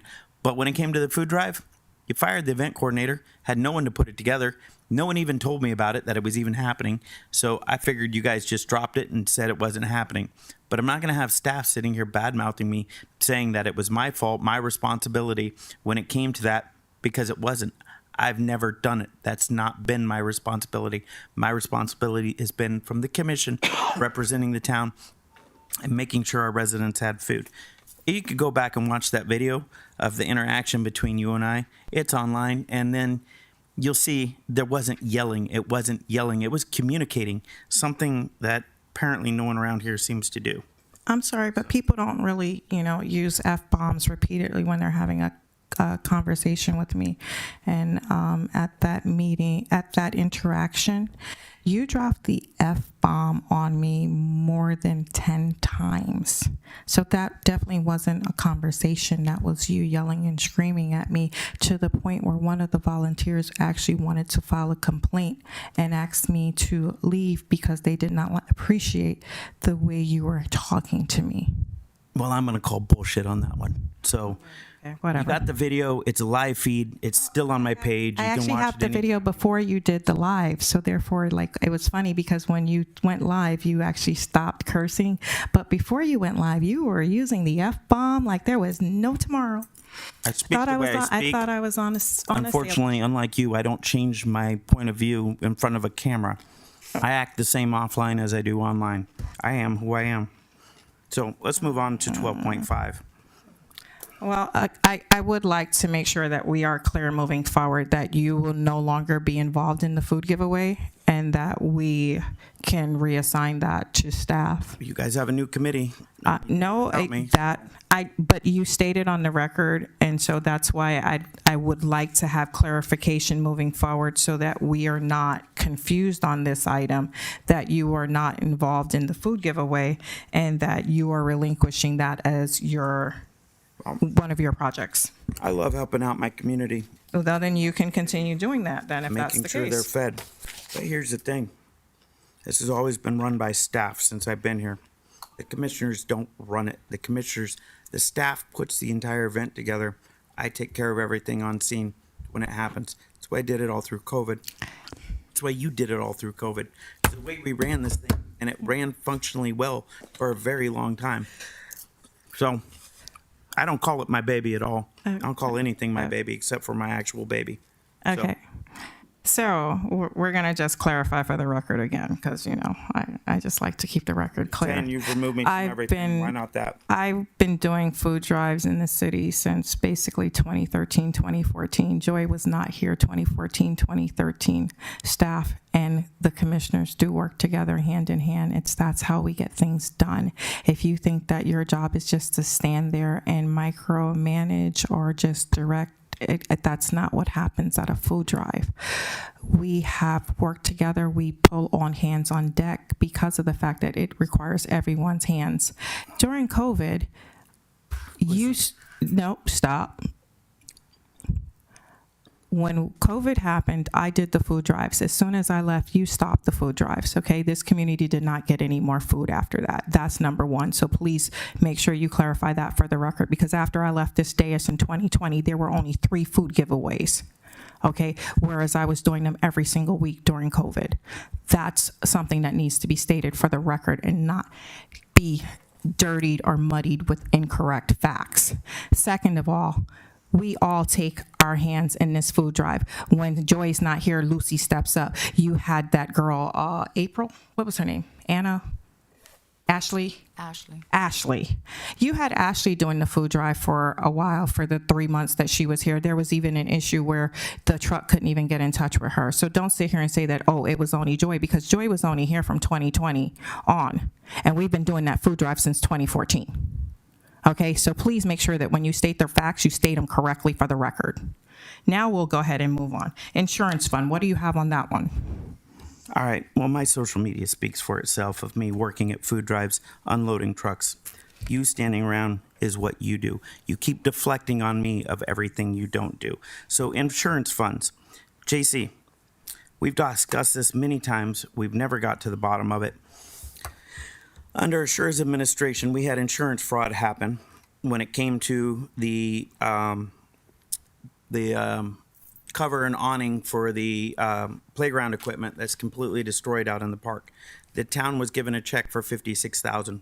Where'd the money go for that? That's the answer. I've asked several times. We've never got an answer where the money went for the playground equipment to put the cover back over the playground equipment. It's been a question I've been asking for 3 years. Furthermore, the cover out in the yard, or out in the park out there, it got hit by BSO over a year ago. Yeah, I signed the permit to fix it now. Still this week. Not repaired. I signed the permit to fix it this week. This is all insurance stuff that needs taken care of. There's all projects that still aren't done. Or we got, money that's come in for insurance issues that hasn't been respent for what the purpose was for. Again, money's been shifted around here from one pocket to another multiple times where it needed to go back to the projects that it was for. So that, I think, is a serious issue that we have in our finance department that we need to correct going forward. That's all I have. Okay. Do you want to address that, or? No. Okay. I'm not sure where the money was. I thought the check was sent to this town. It was supposed to be $2,500, which was not enough to cover the canopy.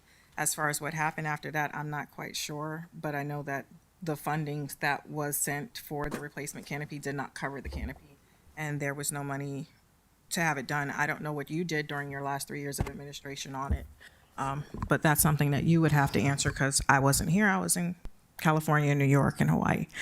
All right, moving on. 12.6. What do you have for Public Works Director discussion? Where is he? He prior to him starting here, he had told us that he had a previously planned vacation this week, so he's not here. Well, since he's not here, I can't talk to him. So that's it.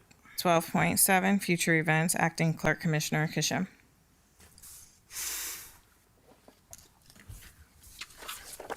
Hello, everyone. Can we take 5 minutes before we go forward with this? I think it's just is it just an announcement and a motion? I have to use the restroom. 5-minute recess.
Meeting resumed at 10:19. 12.7, future events. Acting Clerk Commissioner Kishim. Hello again. Like I promised with my I don't think she's on. I don't see the light. like I promised with my residents, I will bring some changes. I'm trying to starting some events, which one, the first one is World Suicide Prevention Day, September 10, 2023. It is so closed and I need at least 3 to 4 months advance, but right now I'm thinking I'm not gonna do this one, but it's gonna be in my next year budget.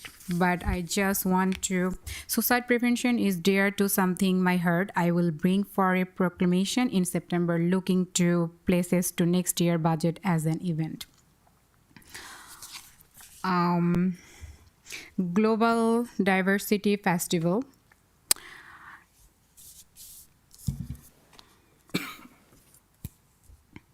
Our 6,000 Pembroke Park people, they came from different color, race, religion, all of this diversity.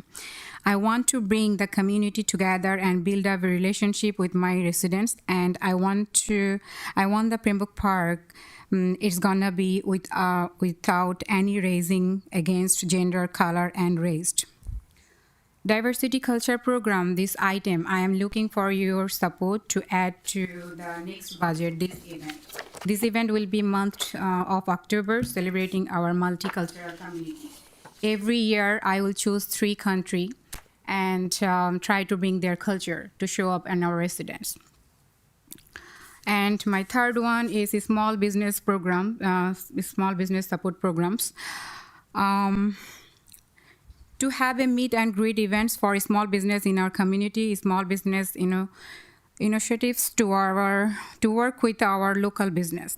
I hope you all support those events for the next budget year. Okay. Sounds good. So, Roy, you're going to be able to budget it for the next fiscal cycle? That's fine, I'll speak loud. Good evening, Mayor and Commission. Yes, we are. You need to use the microphone. They can't hear you on the video. Yeah. We got me on. Press, All right, so press the little button first. Sorry. it's on. All right. So good evening, Mayor and Commission. Yes, we're going through the budget process. There's room to plug in some events. So it can be something you vote on as a commission in September. Okay. Perfect. Well, are you fine with voting in September, or you want a vote now to? Yeah. September?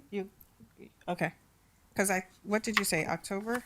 Because this year, but it's going to be in October. But yes, I need it to be right now because I have to follow up with the October, so I have 3 months, so I can have some budget approval, so I can give the advance, the things I'm trying to do, like trying to do the flyers and everything, so. Okay. Okay, so, For this year, there are fundings, savings from other events, savings from other things throughout the year that we can set aside some funds. okay. So you want a motion to approve the special, what is it? I'm sorry. Global Diversity Awareness not to exceed how much? I am not sure yet, but it's 10 to 12. Okay. Do you have that available? There are some savings from other events. If you agree as a commission, I can. Do you have 12,000 available? Not within just events, but I have 12,000 available. Yes. Okay. All right. So do you want to give her a motion for her global? What is it? Global Diversity Awareness Day. I know. I keep. It's a tough one. Global Diversity Festival. I got it. Yes. Okay. I'll make a motion to supply the funds for the Global Diversity Awareness Day. I second it. Okay. And that was not to exceed. Oh, I'm sorry, not to exceed, what was the amount? 12. Not to exceed 10 to 12. Yeah. 12,000. 12,000. Permitted. He can find the money in the budget.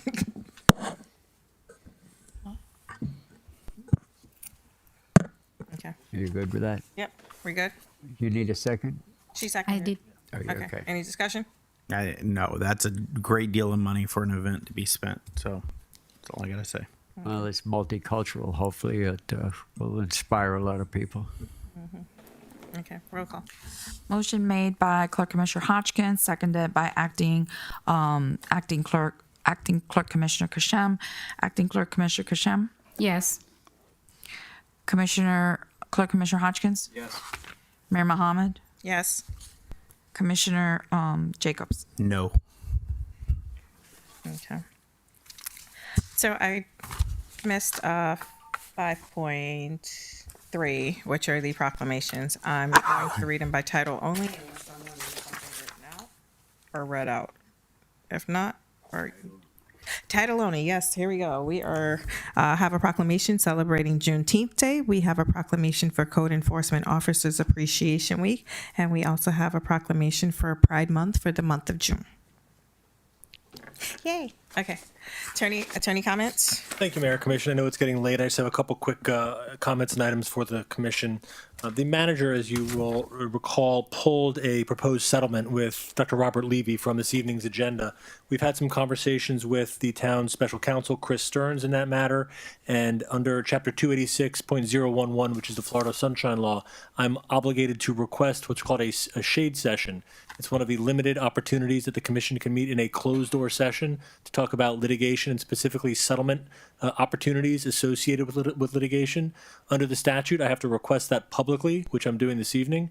For the record, the case is Dr. Robert Levy versus Town of Pembroke Park. It's case number 2201008. It's in the second division of the Broward County Circuit Court. We will coordinate with the town manager, your special counsel, and the commission to schedule a special meeting, which will include a closed-door component of that meeting to discuss the proposed settlement with Dr. Levy. That's one item I have this evening. The other item I wanted to go back, if I could, to one of the comments that was made by Commissioner Jacobs earlier. There was actually two items tied together. One had to do with the minutes at the beginning of the meeting, the minutes from May 10th in particular, and I understand a little better having heard the later discussion as to what I believe Commissioner Jacobs' comments were associated with those minutes. So under Florida law, as I indicated, it is a crime to falsify public records. Under Chapter 838, it's actually a third-degree felony to falsify public records for the expressed benefit, knowingly and intentionally, to somebody else. In the context of what was described by the commissioner and the clerk, and as it relates to a vote that was cast on May 10th, I have not gone back and listened to that commission meeting. I would suggest that the clerk was acting in good faith when she logged a vote in the negative for Commissioner Jacobs. I think it is important that the minutes accurately reflect the intent of the commission, and particularly Commissioner Jacobs in that particular context. If it was his intent to vote no, the minutes should reflect that. If he did not vote no and he intended not to vote at all, the minutes should reflect a non-vote by the commissioner, and it should have passed 4-0. Again, I would just ask the commissioner to clarify his intent. If it was his intent to vote against the item, then the minutes would be correct in reflecting a 4-1 vote. If the commissioner did not have an opportunity to vote at all, and that was in fact true, then the minutes should be a 4-0 vote. But I would suggest the clerk hasn't falsified any records. She was acting in good faith, and if there's a need for this commission and a particular commissioner to clarify any action taken at that time, it'd be appropriate to do so. That was the only other item I have there. Thank you. Thank you. Okay, JC? Yes, as you can see, 52nd Avenue, the sinkhole is being repaired. That'll be, I was out there with a contractor today. He says everything is going well, as despite the rain. It's still on target, and it will be done by the end of this week. So looking forward to that. I have here the proposal for the forensic audit, and I did want to put this at the next meeting. The proposal came in at, at the very most, it'll be $175,000. And that it could be less, but depending on how much time they have to dedicate and how much the information they find, it all depends. But at the very worst, it'll be $175,000. Okay, and what's the scope of the service? Well, I'll put this on for discussion, but what they want to do, I mean, it's quite lengthy. I'm going to send this out to the commission, so you guys can review it, and then I'll put it on to the next agenda item. I mean, the next agenda. Okay, because I would like to see the building department audit, a specific audit for the building Oh, department. that's a whole separate, that's more of a Okay. regular financial audit. Okay, well, could you also get the quotes for that, please? Okay, yes. Appreciate it. Now, does this, since it's 175, do we need to do an RFP or anything for that? Well, this is a special, professional service. Okay.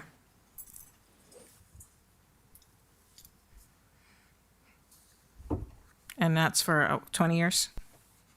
Or what's That's the what, time? that's what was directed. Go back 20 years. Okay. So, And in particular, in there, I did say to look up, you know, as far as that loan, the USDA loan, and all that information. okay.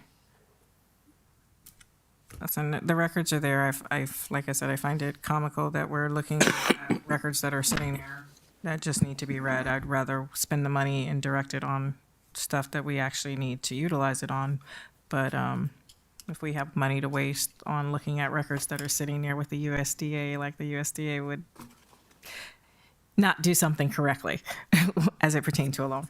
Okay. But I was just providing an update. Okay, I appreciate it. Thank you. All right, commissioner reports. Commissioner Jacobs. Wait, just wanted to say something real quick. Okay. Okay, so what I was gonna let you all know that based on what was discussed tonight about Robert's rules and how meetings are gonna take place, I'm gonna email all of you the agenda report that you can fill out and you can submit it back to me with your information with the backup. And according to what was discussed tonight, it will be 6 days prior to the meeting that was recommended by your attorney, and I'll send it out tomorrow, so that way you will always have it with you. All you can have to do is type in the information, send it back to me with the backup, and I will upload it to the system. Thank you. Perfect, thank you. Comments? Commissioner Jacobs? Yep. Okay. Yeah, I don't like the way the direction of the town is going. I don't like all of this. The forensic audit is to clear up our books because we haven't had a real financial director in here for a very, very, very long time. Currently, we have finance. Our finance director doesn't meet the qualifications for the position. It was not my choice for him for the position, but I was outvoted by the other two commissioners. I had someone who was lined up perfectly for the position that had all the qualifications, but they were not put in that place.